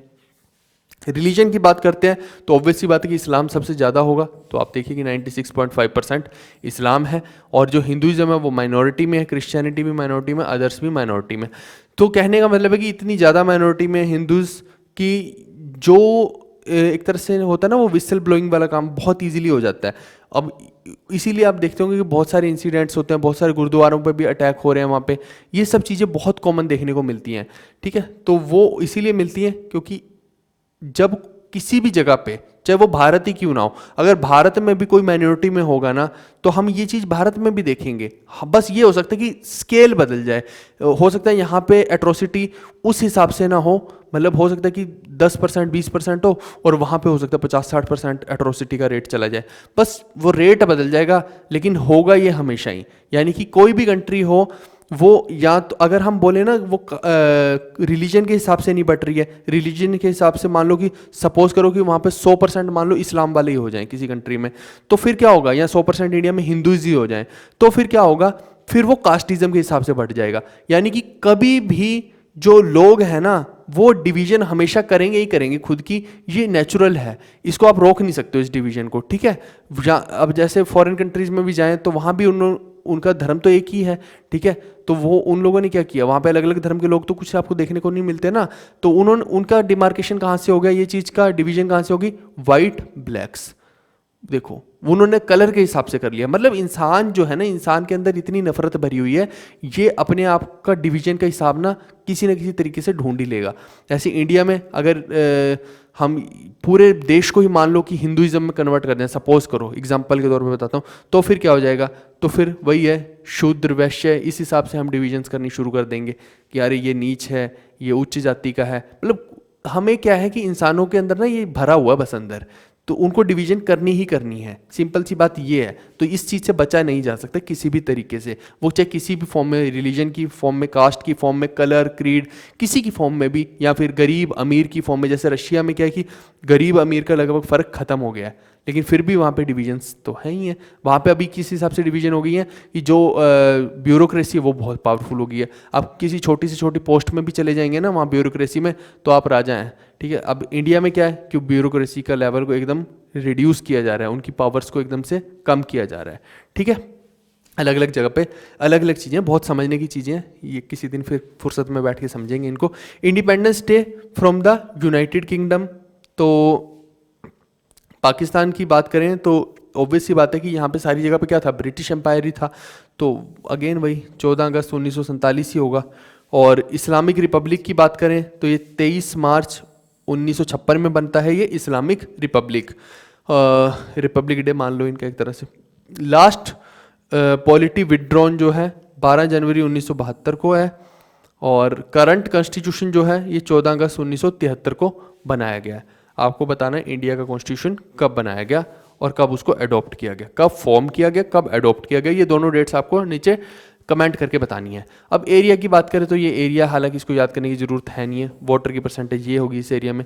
पॉपुलेशन 2022 के एस्टीमेट से ये होगी, मुझे नहीं लगता कि पॉपुलेशन भी ऐसे पूछेगा। डेंसिटी को याद करना तो देख सकते हैं कि 244.4 पर किलोमीटर स्क्वायर, यानी 244 लोग 1 किलोमीटर स्क्वायर एरिया में वहाँ पे रहते हैं ऑन एन एवरेज। जीडीपी की बात करें तो $347 बिलियन, और पर कैपिटा की बात करें तो $1562। आगे बढ़े। अब ये देखिए कि कुछ कुछ मैंने इंपॉर्टेंट चीज़ें यहाँ पे लिख दी हैं पाकिस्तान के बारे में, क्योंकि यहाँ की चीज़ें ज़्यादा पूछी जा सकती हैं। अब यहाँ देखो कि 28 मई को क्या होता है वहाँ पे, योम तकबीर होता है, द डे ऑफ ग्रेटनेस इन पाकिस्तान, यानी कि महानता के दिवस हो गए एक तरह से अगर हम अपनी भाषा में देखें। योम का जो मतलब होता है ना, योम का मतलब मैं आपको समझा देता हूँ क्या होता है। इसका मतलब होता है दिन। उर्दू में जो योम का मतलब होता है वो होता है डे, दिन।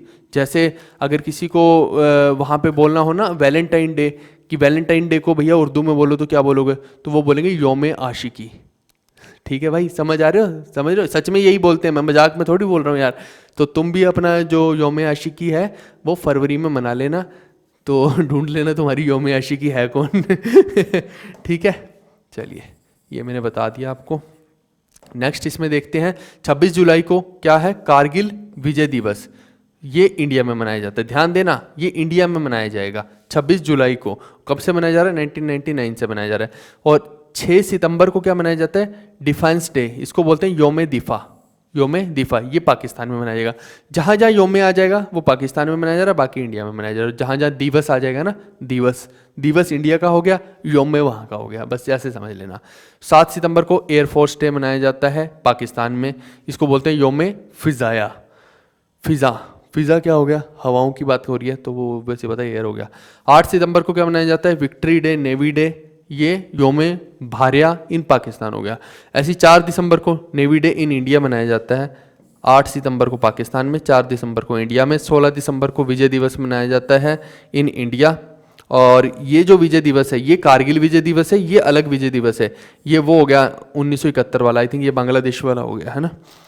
और 16 दिसंबर को विजय दिवस, विक्ट्री डे इन बांग्लादेश। अच्छा, ये विजय दिवस बांग्लादेश वाला ये हो गया एक तरह से, ठीक है, ये बांग्लादेश में मनाया जाता है, यानी बिल्कुल सेम ही है ये। 16 दिसंबर को अगर, क्योंकि भारत ने ही तो बांग्लादेश की हेल्प की थी, तो भारत के अंदर उसको विजय दिवस बोल देंगे और बांग्लादेश के अंदर उसको विजय दिवस। विजय मतलब विजय, दिवस मतलब दिवस, ये बंगाली भाषा में हो गया, ठीक है। 29 सितंबर को बोला जाए तो पराक्रम पर्व मनाया जाता है, ये भी इंडिया में ही है, ठीक है, यहाँ लिखना मैं भूल गया, इंडिया में है ये। फेमस टेम्पल्स की बात करते हैं तो पारसी फायर टेम्पल सादर कराची में है वहाँ पे, और रामचंद्रा मंदिर सादर में है, रामास्वामी मंदिर हो गया, शंकर भोलेनाथ मंदिर हो गया, शीतला माता मंदिर हो गया, ये सारे के सारे इंपॉर्टेंट मंदिर जो हैं वहाँ पे हैं पाकिस्तान में, ये मैंने लिख दिए। ये कुछ और मंदिर हैं जिनको आप देख सकते हैं, गौरी मंदिर, शारदा मंदिर, स्वामी नारायण मंदिर, बहुत सारे मंदिर हैं, ये कहाँ पे, पाकिस्तान में। अब फेमस डांसेस की बात करते हैं। अब डांसेस में जब आप देखेंगे तो इंडिया का जो पंजाब प्रोविंस है, ये जो पंजाब, भारत का पंजाब है, इसमें जो डांसेस होते हैं ना, वही सेम डांसेस बहुत सारे आपके मैच कर जाएंगे पाकिस्तान वाले के में भी, क्योंकि यहाँ पे ये जो पंजाब तो पंजाब ही रहेगा ना भाई। ये देखो उधर भी तो पंजाब है, एक पंजाब पाकिस्तान में है और एक पंजाब इंडिया में है, सिंपल सी बात ये है समझने वाली। तो ऑब्वियस सी बात है कि जो डांसेस हैं वो भी लगभग सेम रहेंगे।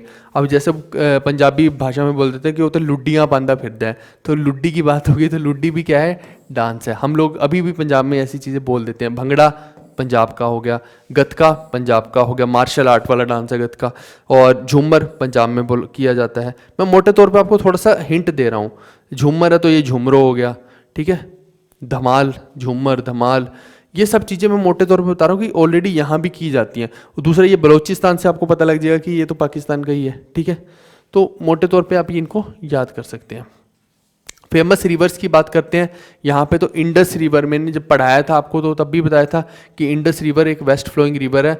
इसका ओरिजिन तो चाइना में है, चेम युंगडोंग ग्लेशियर है और 3180 किलोमीटर की इसकी लेंथ है, लेकिन ये पाकिस्तान में भी जाती है। वो हम जब हम पढ़ते थे कि वो वी बनता है, याद करो, यहाँ से निकल के वो जाएगी इधर को जाएगी, एक वी बनाते थे हम, याद करना, ज्योग्राफी में देख लेना, नहीं अगर याद आपको तो ये मैंने वहाँ पे भी पढ़ा रखा है कि वी बनाते हैं, ठीक है भाई। लोकेशन तिब्बत होगी, रूट हो गया तिब्बत, यानी चाइना से इंडिया में घुसती है, वो इंडिया में घुसने के बाद वो पाकिस्तान में जाती है। मैंने वही बताया ना, यूं करके इस तरह से आप समझ लो थोड़ा सा मोटे तौर पे, ये इस तरह से, ठीक है, ये वी बन जाता है। चलिए, इंडिया में एंट्री होती है दामचौक J&K के अंदर से, और इंडिया में एग्जिट होएगी वो चिलास से, POK से, तो वो वही है POK, तो यही तो है, यहीं से तो हो रही है। और flows between Ladakh and Zaskar range, ठीक है भाई। ये देखो, ये रहा, वी शेप बनाती है, मैंने अभी बोला था ना आपको वी शेप बनाती है, तो ये वही है, ठीक है, उल्टा वी बनाएगी बस। Indus river flows near Skardu, Pakistan में कहाँ पे फ्लो करती है, तो सकारदू जगह वहाँ पे फ्लो करती है, और एंड कहाँ होगी, अरेबियन सी में फ्रॉम कराची।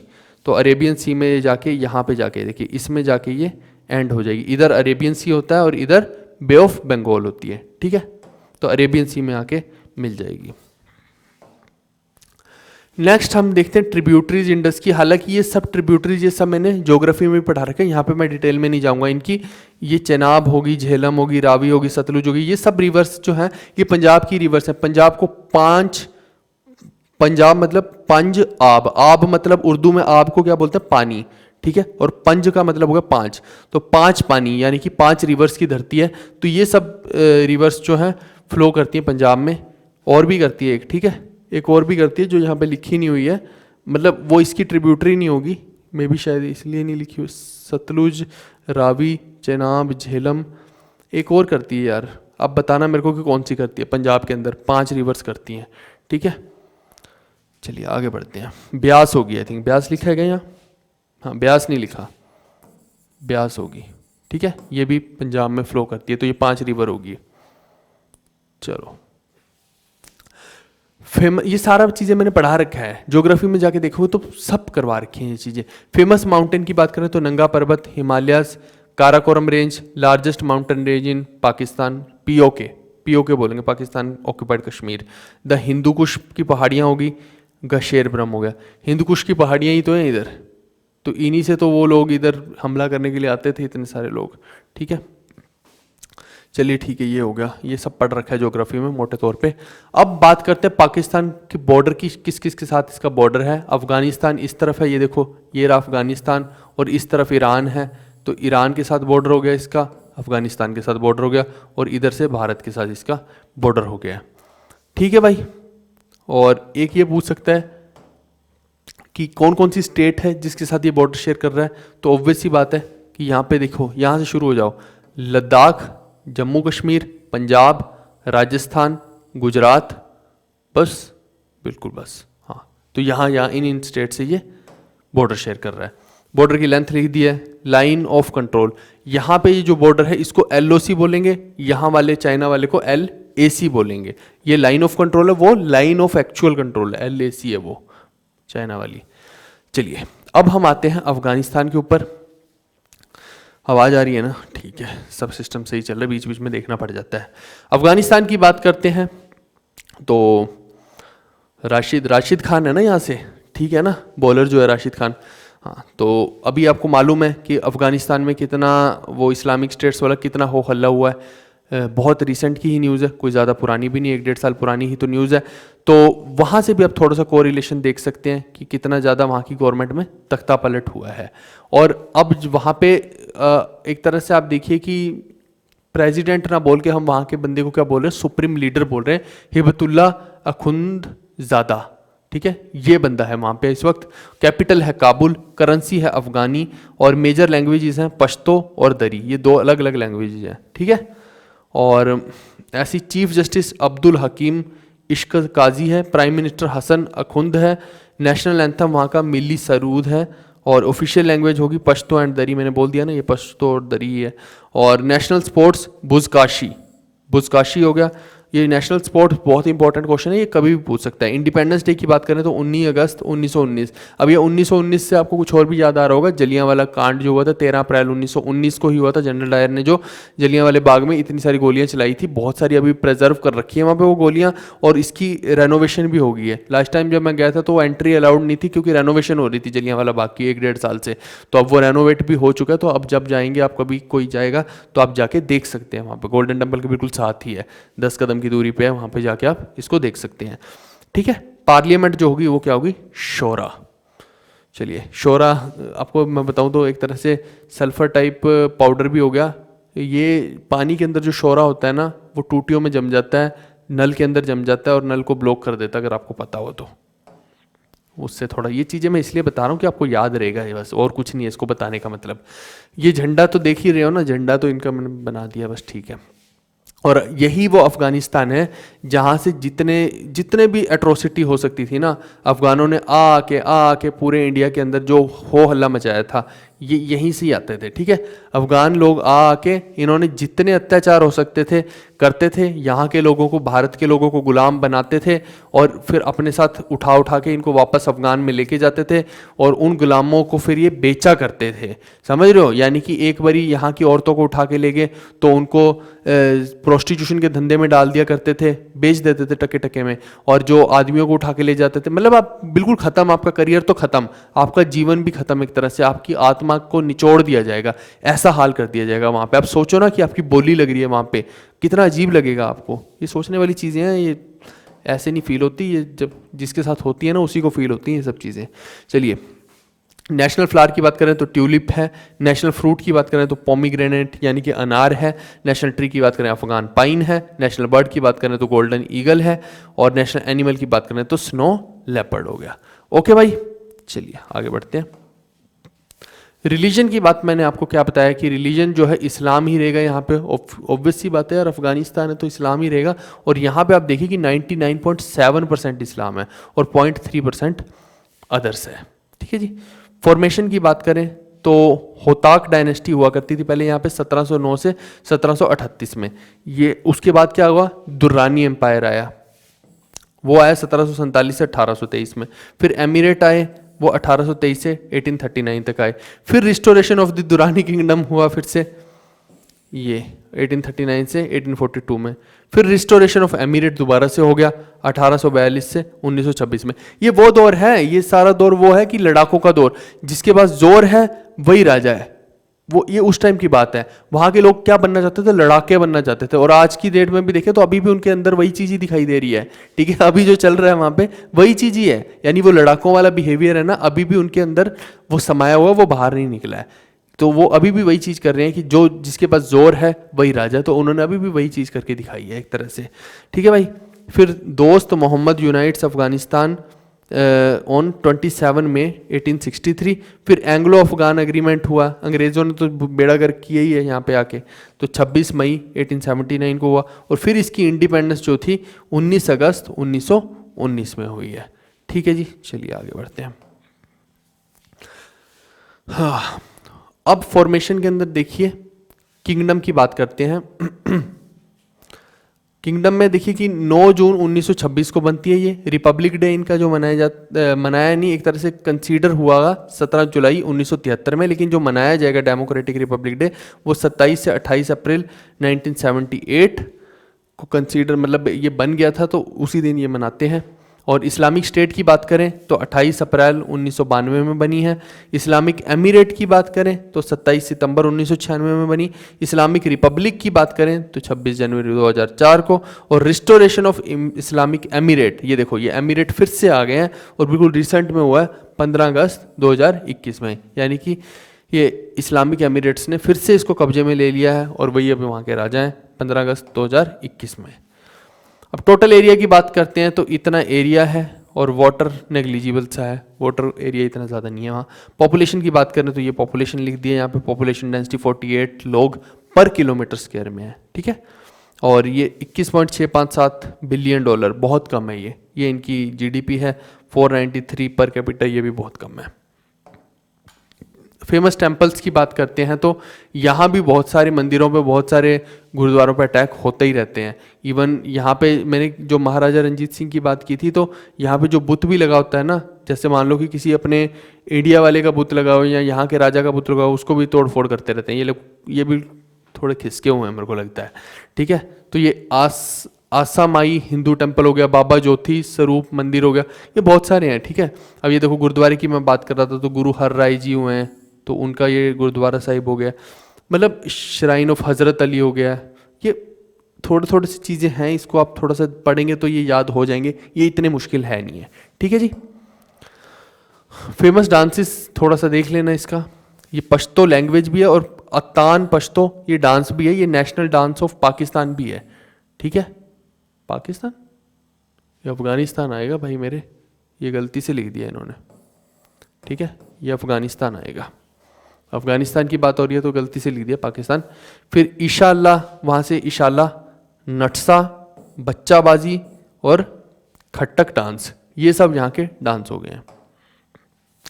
फेमस रिवर्स की बात करें तो अम्मू दरिया, हरीरूद, मुरगाब, काबुल रिवर बेसिन। अब ये इसके काबुल के अंदर वाले पार्ट से आपको याद करने की कुछ ज़्यादा ज़रूरत है नहीं है। और ये हो गया सिस्तान बेसिन, तो सिस्तान बस पता होना चाहिए। अब इसका इतना ज़्यादा लंबे इसकी ट्रिब्यूटरीज वगैरह को याद करने की कोई खास ज़रूरत है नहीं है। ये 3 और एक ये 4 रिवर्स आपको बस पता होनी चाहिए कि यहाँ पे हैं मेजर। फिर फेमस माउंटेन्स की बात करें तो हिंद कुश की पहाड़ियाँ यहाँ भी हैं, ठीक है भाई। और ये रहा, और ये बराई घर ये हो गया। और इसके अंदर कोहे अलबुर्ज, कोहे हिंदकुश, और ये कोहे जहाँ भी आ जाए ना बस समझ लेना कि ये अफ़गानिस्तान का ही है, ठीक है। कोहे वाले को तो मैं कुछ मार्क कर ही नहीं रहा हूँ। और ये एक देख लेना, ठीक है, ये देख लेना। मतलब मोटे मोटे तौर पे जो मेन बनती है वो मैंने बता दिया। ये कोहे वर्ड यहाँ पे आ गया तो फिर समझ लेना कि ये अफ़गानिस्तान की ही बात हो रही है। चलिए आगे बढ़ते हैं। अब अफगानिस्तान के बॉर्डर की बात करें तो ये माउंटेनस लैंडलॉक्ड कंट्री है, यानी कि यहाँ पे ना पहाड़ियाँ ही पहाड़ियाँ हैं पूरी। ये एकदम पहाड़ियों के साथ लैंडलॉक्ड है, बिल्कुल कोई ज़्यादा स्पेस नहीं है इधर उधर जाने का। और it shares borders with Iran, Tajikistan, ये सब उधर पड़ जाएंगे, ठीक है। ये देखो, ये तुर्कमेनिस्तान हो गया, इधर उज़्बेकिस्तान के साथ, इधर तजाकिस्तान के साथ अफगानिस्तान जो है ये बॉर्डर शेयर कर रहा है, ठीक है। बहुत सारी इस तरफ कंट्रीज होगी। फिर इस तरफ देखेंगे तो पाकिस्तान के साथ, और ये पाकिस्तान के साथ, ये पाकिस्तान है। और फिर इंडिया के साथ ये कहाँ पे करता है, ये इंडिया के साथ यहाँ पे JNK वाले POK के अंदर करता है। अब दिक्कत बस वही है कि POK के साथ कर तो रहा है लेकिन वो फिर POK है, अब ये भी समस्या है। लेकिन हम इसको ड्यूरांड लाइन ही बोलते हैं, ठीक है। इसको चाहे वो पाकिस्तान के साथ तो चाहे यहाँ पे हो, अफगानिस्तान की ये जो लाइन है ना इसको ड्यूरांड लाइन ही बोलेंगे। अब इंडिया अफगानिस्तान बॉर्डर जो है, बॉर्डरिंग स्टेट जो है वो लद्दाख है। एक तरह से इसको अब लद्दाख बोल देंगे। मैंने क्या बोला कि इसको सारे को हमने लद्दाख बना दिया है, ठीक है। जिसको आप पहले JNK बोल सकते थे, POK टाइप का हो गया, हम तो उसको लद्दाख बोल रहे हैं। तो अब पाकिस्तान बोलता रहे कि जम्मू कश्मीर हमारा है, हमने उसको ऑलरेडी लद्दाख बना दिया है। तो ये हमारी एक स्ट्रेटजिक सोच थी कि हमारे देश ने ऐसा किया है। नेक्स्ट हो गया, बॉर्डर लेंथ बहुत छोटी है, 106 किलोमीटर की। वो यहाँ से भी आप देख सकते हैं कि कितनी छोटी लेंथ ये शेयर कर रहा है। नेक्स्ट है बॉर्डर नेम ड्यूरांड लाइन, मैंने ऑलरेडी बता रखा है ये आपको। अगला आ गया आपका नेपाल। नेपाल देखिए कि कहाँ पे, नेपाल देखो यहाँ पे पहाड़ियाँ ही पहाड़ियाँ हैं और इधर भी पहाड़ियाँ ही पहाड़ियाँ, मतलब पहाड़ियाँ कह रहा हूँ मैं, माउंटेन है यहाँ तो, माउंटेन हिमालयाज हैं, ग्रेट हिमालयाज यहाँ पे, ज्योग्राफी में भी हमने पढ़ रखा है। अब यहाँ पे नेपाल को देखिए कि कोई भी ना नेपाल के ऊपर हमला करने से पहले 10 बार सोचेगा कि नेपाल पे हमला करें कि ना करें, क्योंकि ये इसको पहाड़ियों की जो एक तरह से वो है ना, सब तरफ से पहाड़ियों ने बचा के रखा हुआ है। तो वो नीचे से दुश्मन ऊपर चढ़ेगा, ये तो ऊपर से पेल देंगे उसको जब तक वो ऊपर जाएगा। तो ये इनको बहुत बड़ा बेनिफिट है, ठीक है। लेकिन इसका एक ड्रॉबैक भी है कि ये किसी के साथ व्यापार कर ही नहीं सकते। ये क्या होगा, एक तरह से लैंड लॉक्ड कंट्री होगी। अगर हर जगह से लॉक ही हो जाएगा तो व्यापार किसके साथ करेगा। अब यहाँ पे इन पहाड़ियों की वजह से क्या है कि इंडिया के साथ तो ईजिली व्यापार कर सकते हैं। डेली क्या होता है कि वहाँ के लोग यहाँ के लोग वहाँ बिना किसी वीज़े वूज़े के जाते हैं, बिल्कुल नॉर्मल तरीके से, और बहुत सारा करोड़ों का व्यापार डेली चलता है इधर से उधर। और जबकि आप देखिए कि ये हमें आंखें भी दिखाता है, वो भी बताऊंगा क्यों। आप देखो यहाँ पहाड़ियाँ हैं, मतलब हिमालयाज हैं।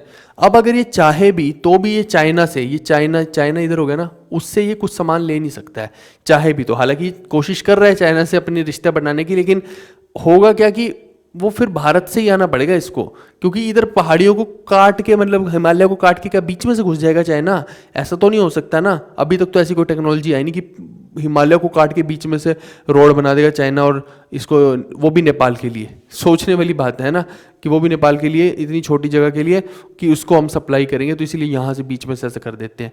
और अगर जहाज से बात करते हो, हवाई जहाज से, तो उसमें इतनी ज़्यादा कॉस्ट बढ़ जाएगी, 50-100 गुना से भी ज़्यादा, शायद 500 गुना कॉस्ट बढ़ जाए, ठीक है। क्योंकि जो एयर का फ्यूल रहता है एरोप्लेन का, वो बहुत महंगा रहता है, तो वो भी पॉसिबल नहीं है। तो इसीलिए इसको जो व्यापार करने का जो फ़ायदा है वो सिर्फ इंडिया के साथ है। अब दूसरी बात, यहाँ से ना एक्चुअली एक रिवर बहती है, एक रिवर यहाँ से बहती है। अब क्या है कि नेपाल से जो भी सामान आना है एक तरह से, वो जो इस तरफ आना है, ठीक है, हल्दिया से, जो हल्दिया यहाँ पे एक जगह है, हल्दिया पोर्ट से ही इजीली यहाँ पे ट्रांसपोर्ट किया जाता है। तो वो एक तरह से क्या होगा कि इंडिया बोलता है ये रिवर हमारी है, नेपाल बोलता है ये हमारी है। अब यहाँ पे छोटा सा कॉन्फ्लिक्ट है, हालांकि ऐसा नहीं कि कुछ लड़ाइयाँ चल रही हैं या कुछ है, बट दोनों कंट्रीज क्लेम करती हैं कि ये हमारी है। अब आप सोच रहे होंगे कि ऐसा भी क्या हो गया, वो रिवर से क्या ऐसी आफत पड़ जाएगी। उसका कारण है, अगर इंडिया उसको अपनी रिवर बोलेगा तो फिर नेपाल को क्या करना पड़ेगा, इंडिया को टैक्स देना पड़ेगा उस वाटर वे को यूज़ करने के लिए। लेकिन अगर नेपाल बोलेगा कि नहीं ये तो उसी की रिवर है, तो फिर उसे कोई टैक्स देना नहीं पड़ेगा, सिंपल सी बात है। फिर इंडिया वालों को उस नेपाल को टैक्स देना पड़ेगा अगर वो उस रिवर को यूज़ करते हैं तो। बस ये झमेला है, सारा झमेला पैसे से क्या है मेरे दोस्त, ठीक है, और कोई झमेला नहीं है। चलिए, कैपिटल एंड लार्जेस्ट सिटी की बात करें तो काठमांडू है। करेंसी की बात करें तो नेपालीज रुपी है। Prime minister Sher Bahadur देवबे। President की बात करें विद्या देवी भंडारी है। वाइस प्रेसिडेंट नंद किशोर पुन है। चीफ जस्टिस की बात करें तो कोलेंद्र शमशेर जेबी राणा हो गए। नेशनल एंथम की बात करें तो woven from hundreds of malas. Woven मतलब बुनना, तो हंड्रेड्स ऑफ फ्लावर्स की एक तरह से माला बुनी गई है, इसको ये कह सकते हैं। लैंग्वेज होगी नेपालीज या नेपाली और शाब्जी, समझ गए। तो नेशनल स्पोर्ट हो गया वॉलीबॉल यहाँ का। अब ये पूछ सकते हैं कि वॉलीबॉल की कोर्ट की डायमेंशन क्या होती है, क्योंकि ये नेबरिंग कंट्री का है, उसके अंदर प्लेयर कौन कितने खेले जाते हैं, या उसकी स्पोर्ट्स की टर्मिनोलॉजी पूछ सकते हैं। जैसे अब इसमें लेप शॉट हो गया, बैक शॉट हो गया, ये किस में होता है, ये होता है आपका बास्केटबॉल में। तो ऐसी वॉलीबॉल में भी टर्मिनोलॉजी होती होगी ना कुछ, जैसे क्रिकेट में एलबीडब्ल्यू हो गया, तो वो टर्मिनोलॉजी भी पूछ सकते हैं। ये सब हमने अपने पीडीएफ कोर्स के अंदर इंक्लूड कर रखा है। अब पार्लियामेंट की बात करें तो संघीय संसद या फेडरल पार्लियामेंट ऑफ नेपाल होगी। किंगडम की बात करें तो 25 सितंबर 1768, ये 7 काट देना, को ये किंगडम बनता है। ट्रीटी ऑफ सगोली जो होता है 4 मार्च 1816 को। नेपाल ब्रिटेन ट्रीटी जो होती है 1923 की, वो कब होती है, 21 दिसंबर 1923 में। ये छोटी छोटी हिस्ट्री के कुछ कुछ पॉइंट्स हैं जो हमें याद कर लेने हैं, ताकि अगर आ गया तो हम पेपर में उसको मार्क कर देंगे। ऐसी फेडरल रिपब्लिक कब बनता है, 28 मई 2008 को। करंट कॉन्स्टिट्यूशन की बात करें तो वो 20 सितंबर 2015 में बना था, जिसको ये फॉलो कर रहे हैं इस कॉन्स्टिट्यूशन को, ठीक है भाई।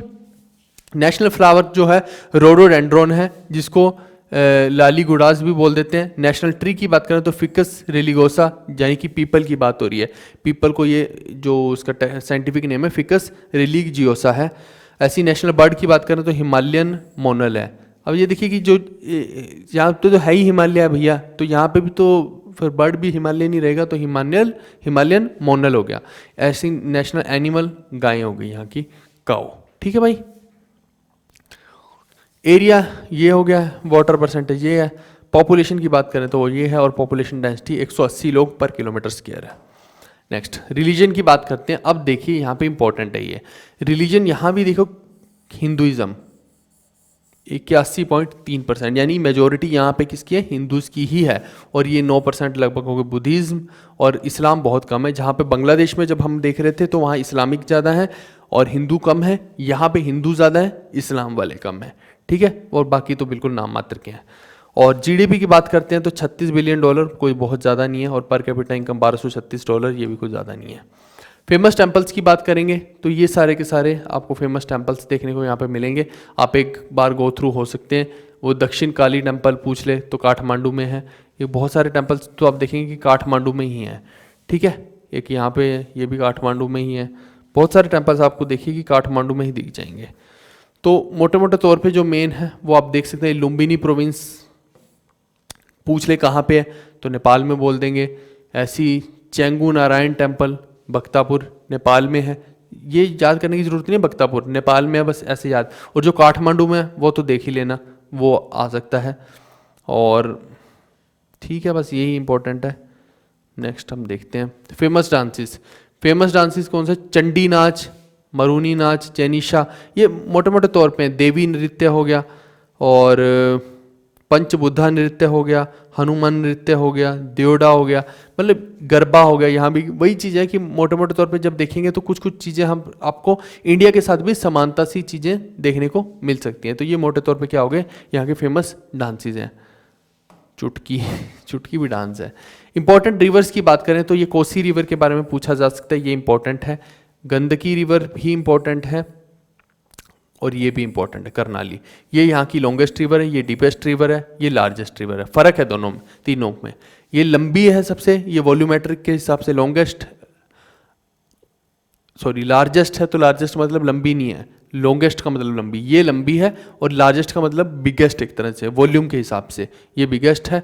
और गंदकी रिवर डीपेस्ट, यानी गहराई इसकी ज़्यादा है। बाकी की रिवर्स को याद करो ना करो कोई इतना इंपॉर्टेंट नहीं, पर ये 3 जरूरी हैं।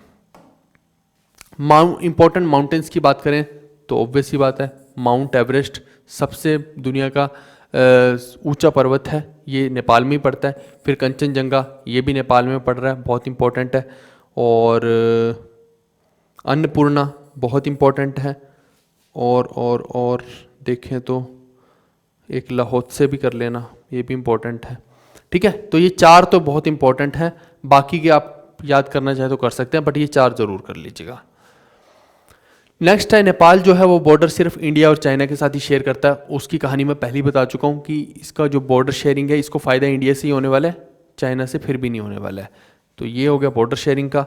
और किस किस स्टेट के साथ कर सकता है, तो आप देखिए कि यहाँ पे देखो उत्तराखंड, उत्तर प्रदेश, यहाँ बिहार हो गया, और इधर सिक्किम हो गया, और ये वेस्ट बंगाल हो गया, ये सारी की सारी है। और इधर उत्तराखंड का तो मैंने बता ही दिया, ठीक है। बॉर्डर लेंथ है 1751 किलोमीटर। चलिए,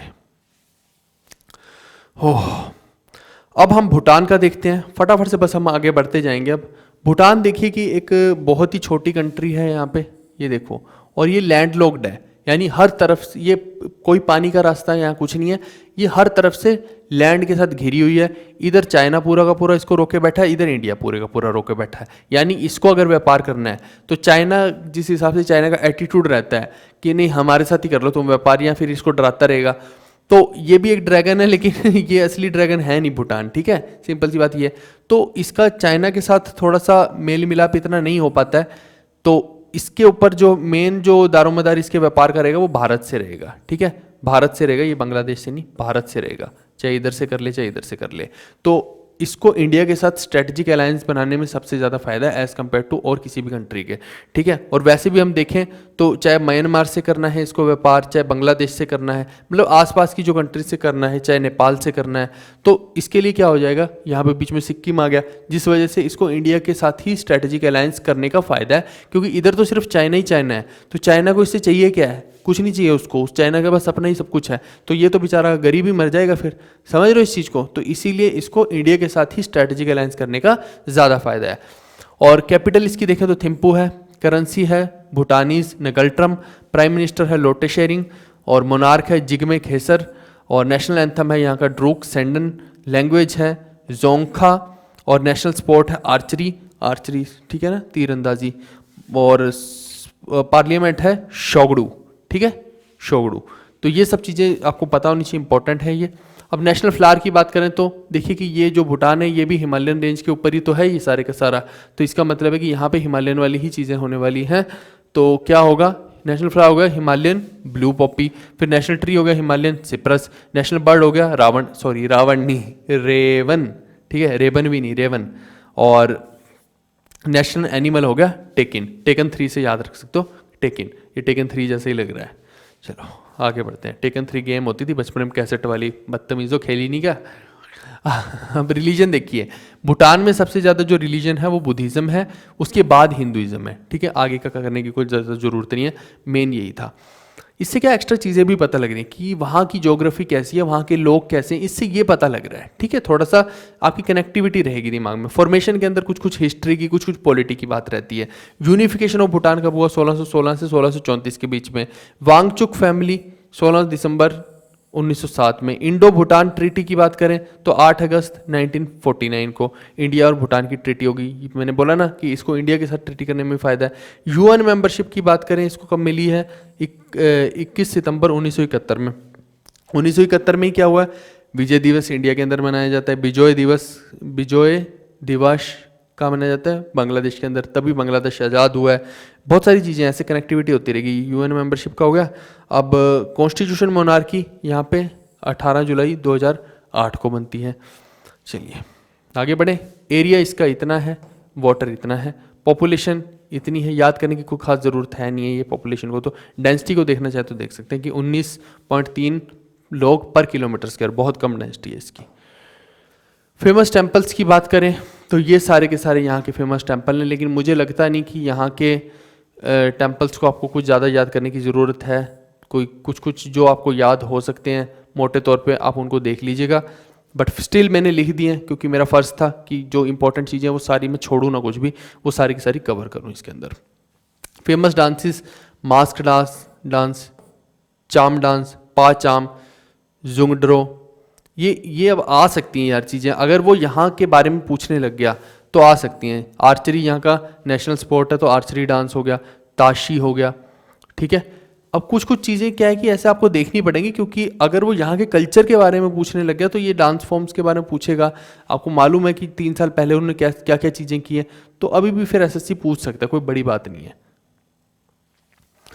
फेमस माउंटेन्स की बात करें तो कांगसर पंजुम, ये पढ़ लेना, हाईएस्ट पीक है यहाँ की 7570 मीटर। और फिर सेकंड नंबर पे ये वाली आ जाती है कुला कांगड़ी, तो ये दो तो कर ही लेना। और कोई मेरे को इतना इंपॉर्टेंट लग नहीं रहा है, मोटे तौर पे यही दो बिल्कुल ठीक है, ये दो पास कर लेना, ठीक है। कांकर पंजुम और कुला कांगड़ी, ठीक है भाई मेरे। चलो इंपॉर्टेंट रिवर्स की बात करें तो मानस रिवर, ये कर लेना भैया, 400 किलोमीटर लंबी है यहाँ पे। वांगचू रिवर, ये है ब्रह्मपुत्र रिवर इन इंडिया, ये इंपॉर्टेंट है। यहाँ की रिवर होगी वांगचू रिवर, जिसको कि यहाँ इंडिया में बोलते हैं ब्रह्मपुत्र रिवर। और कौन सी है, ये इंपॉर्टेंट है, ड्रैंगमेचू रिवर, ये लार्जेस्ट रिवर है यहाँ की, पूरे वर्ल्ड की नहीं, यहाँ की सिर्फ, ठीक है। लार्जेस्ट, नॉट लॉन्गेस्ट, ध्यान देना इस चीज़ को। अब भूटान बॉर्डर जो शेयर कर रहा है, अगेन मैंने आपको समझाया वही कि चाइना और इंडिया के साथ कर रहा है। ये इधर चाइना है, तिब्बत हो गया, और इधर इंडिया हो गया, तो ये बता दिया 699 किलोमीटर का बॉर्डर शेयर करता है। और स्टेट्स भी पूछ सकता है, ये इंपॉर्टेंट रहता है कि कौन कौन सी स्टेट के साथ कर रहा है। तो इधर देखो, सिक्किम के साथ कर रहा है, वेस्ट बंगाल के साथ कर रहा है, असम के साथ कर रहा है, अरुणाचल प्रदेश के साथ कर रहा है। ये 4 स्टेट्स के साथ इंडिया की ये बॉर्डर शेयर करता है भूटान। चले आगे बढ़े, चलो म्यांमार की बात करते हैं। तो म्यांमार का पुराना नाम क्या, म्यांमार कहाँ पे है, ये यहाँ पे है, इसका झंडा ये है। इसका पुराना नाम बर्मा था, और आपको याद हो तो सुभाष चंद्र बोस जी का यहाँ से कनेक्शन भी है, जब मैंने आपको बताया था, कहाँ पे बताया था, ये हिस्ट्री की वीडियो में बताया था, तो वहाँ जाके पढ़ लेना उसको। कैपिटल नेपिटो है, लार्जेस्ट सिटी यंगोन है, करेंसी कयात है, और स्टेट हेड यहाँ का है मिन ओंग हियांग, और कमांडर इन चीफ भी बोल सकते हो। प्रेसिडेंट हो गया विन मिंट स्वे। और यहाँ पे एक मिलिट्री एक्सरसाइज भी हुई थी, जब यहाँ पे इंडियन आर्मी ने घुस के कई सारे ऐसे ट्रूप्स थे जो इलीगल एक्टिविटी कर रहे थे, उनको भी मारा था। आपको पता नहीं, आप इतना आप पढ़ते हैं न्यूज़ के नहीं पढ़ते हैं, ये थोड़ा टाइम पहले हुआ था। और यहाँ के प्राइम मिनिस्टर हो गए मीन ओंग हिलियांग, और vice chairman and deputy prime minister हो गए सोविन। नेशनल एंथम हो गया काबा में के, काबा में गए, काबा में गए मतलब काबा में गए, ऐसे समझ ले उसको, ठीक है। लैंग्वेज होगी बर्मीज। इंडिपेंडेंस डे इसका 4 जनवरी 1948 को है, यानी इंडिया के बाद ही इंडिपेंडेंट हुआ है ये, इंडिया 1947 में हो चुका था। पार्लियामेंट का नाम है पैडोंगसू हलुटो या असेंबली ऑफ यूनियन, ठीक है। ओंग सान सू की स्टेट काउंसलर ऑफ म्यांमार है बिफोर मिलिट्री कूप, ठीक है, ओंग सान सू की। चलिए क्या था ये, काउंसलर ऑफ म्यांमार, ठीक है, स्टेट काउंसलर था।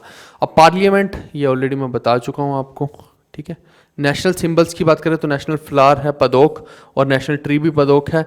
नेशनल स्पोर्ट चिनलोन है, नेशनल एनिमल टाइगर है, नेशनल बर्ड ग्रीन पीफाउल है। ओके दोस्त, रिलीजन की बात करें तो यहाँ पे मेजॉरिटी में क्या है, बुद्धिज़्म है, और फिर सेकंड नंबर पे क्रिश्चियनिटी आ जाता है। और फॉर्मेशन की बात करें तो ये इंपॉर्टेंट इन्फॉर्मेशंस कुछ इसकी लिखी हुई हैं कि इंडिपेंडेंस फ्रॉम यूके कब हुआ, यानी यूके का मतलब ब्रिटेन हो गया, तो वो 4 जनवरी 1948 को हुआ। जैसे फिर मोटा मोटा एनेक्सेशन ऑफ ब्रिटेन, कब इसको एनेक्स किया ब्रिटेन ने, 1886 में किया था। फिर ये अभी जो है ये मिलिट्री कूप्स के अंडर है, तो 1 फरवरी 2021 को ऐसा हुआ था, मैंने ऑलरेडी आपको बताया भी है। Renamed from Burma to Myanmar, ये आ सकता है क्वेश्चन कि बर्मा से म्यांमार में इसका नाम कन्वर्ट कब हुआ है, तो 18 जून 1989 को हुआ है, ठीक है मेरे दोस्त। चलो एरिया लिख दिया यहाँ पे, वाटर बाउंड्री लिख दिया है, ये इंपॉर्टेंट कुछ होता नहीं है इसमें इतना। डेंसिटी देख सकते हो आप, 196 लोग पर स्क्वायर माइल है यानी कि 76 पीपल पर किलोमीटर स्क्वायर। और जीडीपी की बात करें तो 63 बिलियन डॉलर होगी। पर कैपिटा इनकम 1170, कोई ज़्यादा नहीं है ये, ठीक है। ये फेमस टेम्पल है यहाँ के। तो आप मोटे तौर पे अगर देखना चाहें तो एक बारी बस देख लेना। ज़रूरी नहीं है कि ये सब चीज़ें याद की जाएं, मुझे लगता नहीं कि इसको इतना याद किया जा सकता है, बट स्टिल अगर कोई बच्चा इतना याद करने वाला रट्टेबाज है तो इसको एक बारी पढ़ सकता है। बस एक बारी सबकॉन्शियस माइंड में रहेगा तो पता होगा कि हाँ यहाँ पे ये टेम्पल्स हैं। बट इसको इतना याद करना वैसे पॉसिबल है नहीं, मैं खुद बोल रहा हूँ इस चीज़ को। क्योंकि बट बात फिर वही आ जाती है कि अब वहाँ के आर्ट एंड कल्चर के बारे में या हिस्ट्री के बारे में कुछ पूछेगा तो अब ये कुछ कुछ चीज़ें तो आपको करनी ही पड़ेंगी याद। फेमस डांसेस की बात करें तो बागन डांस हो गया, बिल्लू डांस हो गया, किनारा और mount Popa, Nat dance, oil lamp dance, Ramayana dance, अच्छा जी, यू मीन गया, यू मीन गया, ठीक है। तो ये हो गया जाट पोए, जोगी डांस, तो ये तो याद हो जाएंगे एक बारी पढ़ोगे तो। इंपॉर्टेंट रिवर्स की बात करते हैं तो यहाँ की लॉन्गेस्ट रिवर है आयरवदी रिवर, या फिर उसको इरावदी रिवर भी कह देते हैं। ये लॉन्गेस्ट है, लंबी रिवर है। बाकी की आपको पढ़नी है तो पढ़ लेना, लेकिन ये ज़रूर कर लेना, ये लंबी है यहाँ की रिवर, ठीक है भाई। म्यांमार की बात हो रही है। एक इसके अंदर ये पीक को ज़रूर याद कर लेना, ये हाईएस्ट पीक है म्यांमार की, माउंट हटकाबो, माउंट हककाबो, माउंट हककाबो यहाँ की हाईएस्ट पीक है। आगे बढ़ते हैं। अब बॉर्डर की बात करें तो म्यांमार जो है वो इंडिया, बांग्लादेश, चाइना, लाओस और थाईलैंड के साथ बॉर्डर शेयर करता है। इधर देखिए, इधर इंडिया के साथ और बांग्लादेश के साथ बॉर्डर शेयर हो रहा है, और उस तरफ से ये, उस तरफ से लाओस और थाईलैंड के साथ, थाईलैंड इस तरफ पड़ेगा इसके, वहाँ से ये बॉर्डर शेयर करता है। अब इंडिया के साथ कौन कौन सी स्टेट्स में बॉर्डर शेयर कर रहा है? अरुणाचल प्रदेश, मणिपुर, ये देखो यहाँ पे, मिजोरम, नागालैंड, मणिपुर, अरुणाचल प्रदेश, इन चारों के साथ ये बॉर्डर शेयर कर रहा है इंडिया में। चलिए इसको हटा देते हैं अब।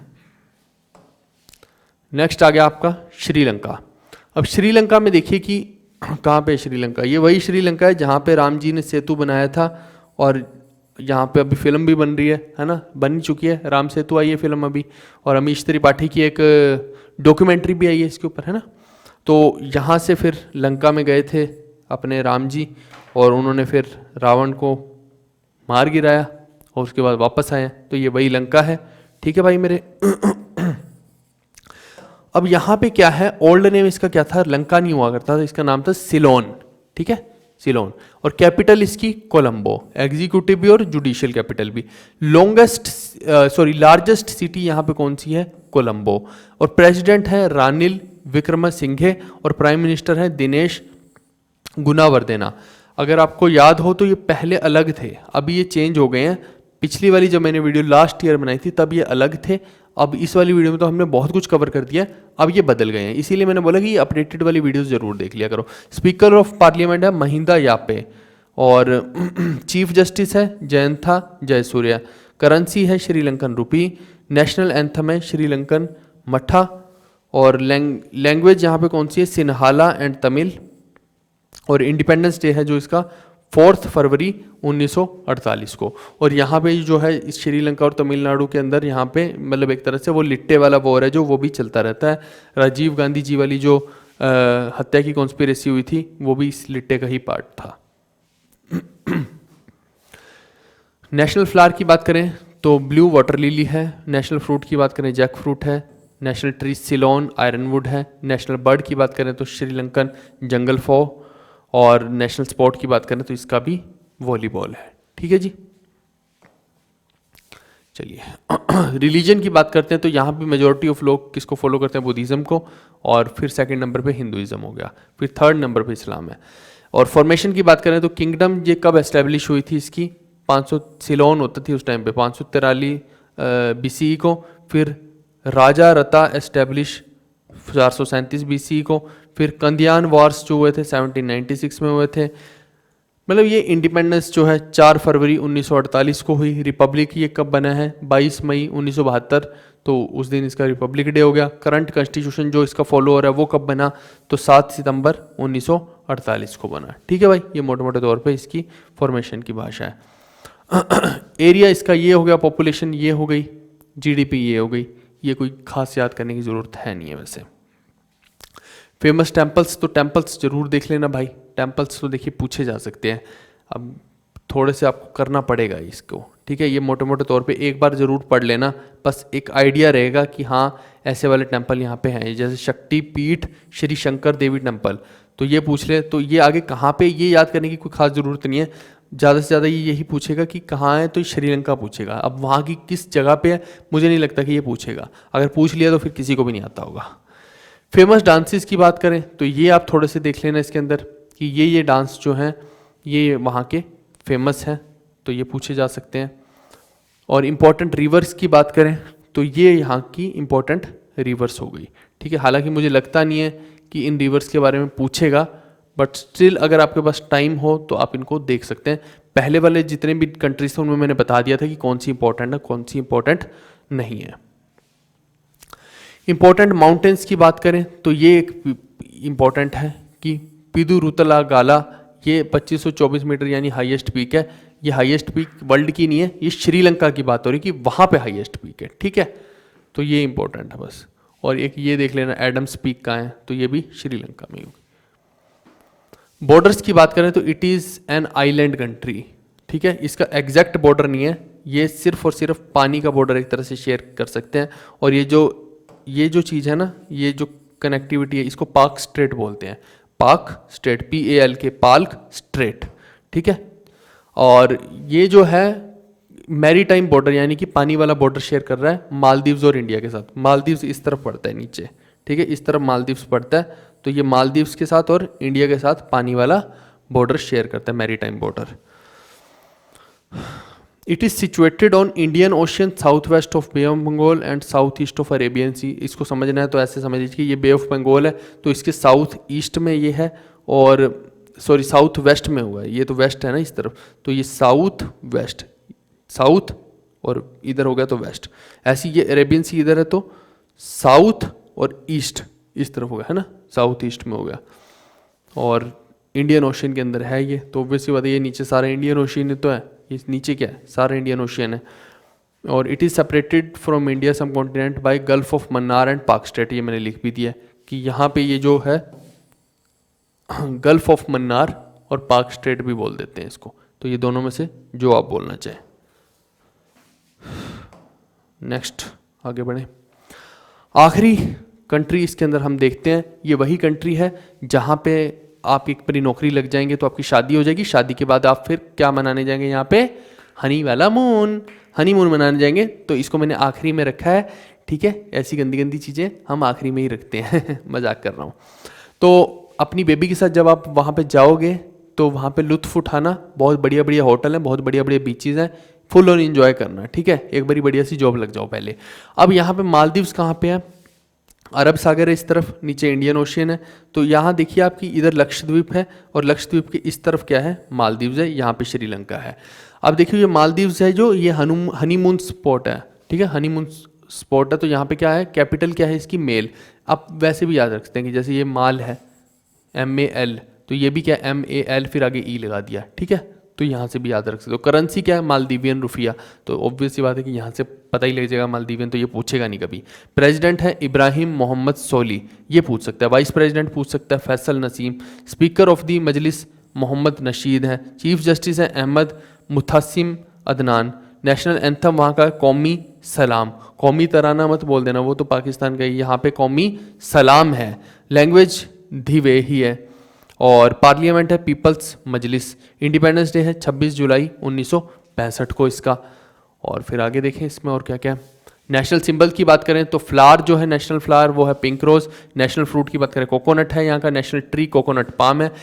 मतलब मेरे को तो ये नहीं समझ में आती कि हनीमून पे जाते हैं तो क्या लड़कियां क्या कोकोनट उठा के आदमी के सर पे मारती हैं क्या, और या फिर आदमी उसको गिफ्ट में देता है कि लो बेबी, फ्लावर की जगह पे मैं तुम्हारे लिए आज नारियल पानी लेके आया हूँ, मैं तुम्हारे लिए कोकोनट लेके आया हूँ, और वो उठा के उसके सर पे पटक देती हो।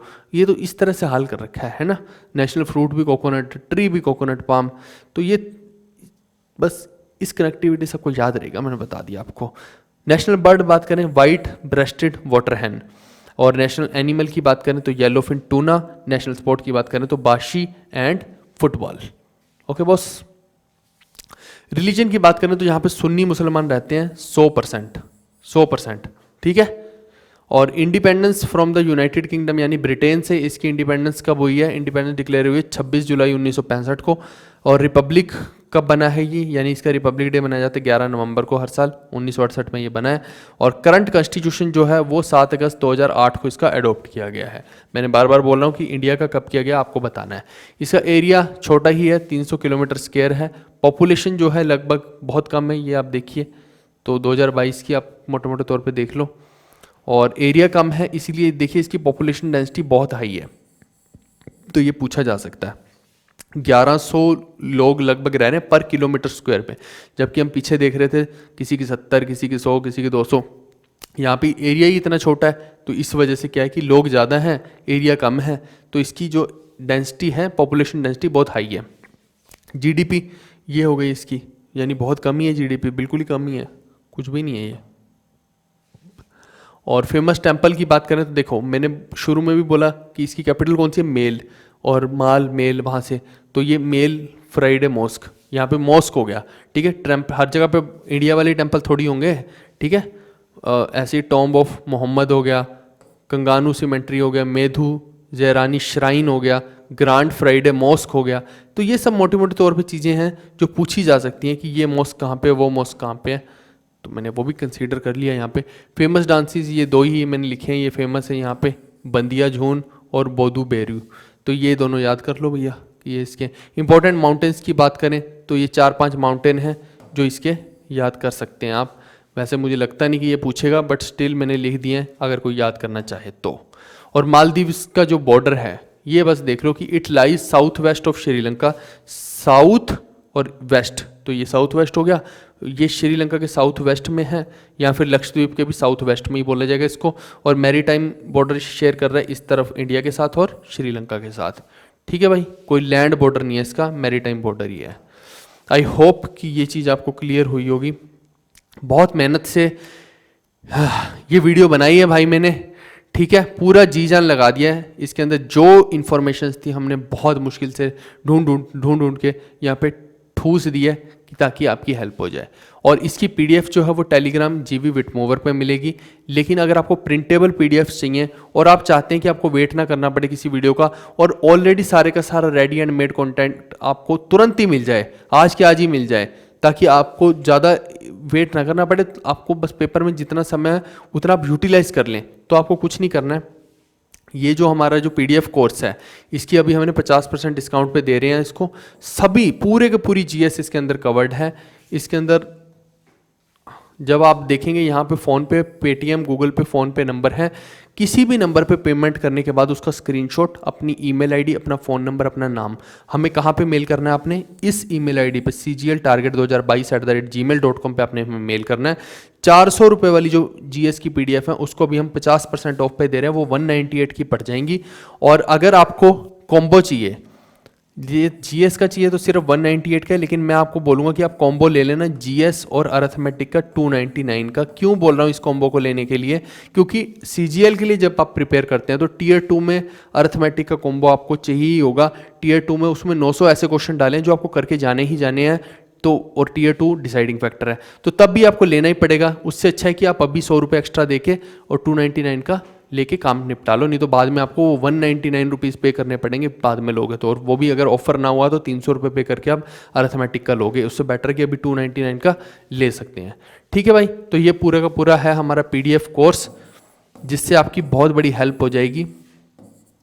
और बाकी तो हम वीडियोस तो आपको फ्री ऑफ कॉस्ट दे ही रहे हैं। अभी नेक्स्ट वीडियो आएगी इसके बाद और इम्पोर्टेंट होगी वो भी, तो ये आप लेके रख लेना और इनको पढ़ लेना, तो इससे बहुत सारा आपका टाइम सेव हो जाएगा। चलिए ठीक है भाई, हम मिलते हैं नेक्स्ट वीडियो में, तब तक के लिए bye bye, take care, see you, love you all.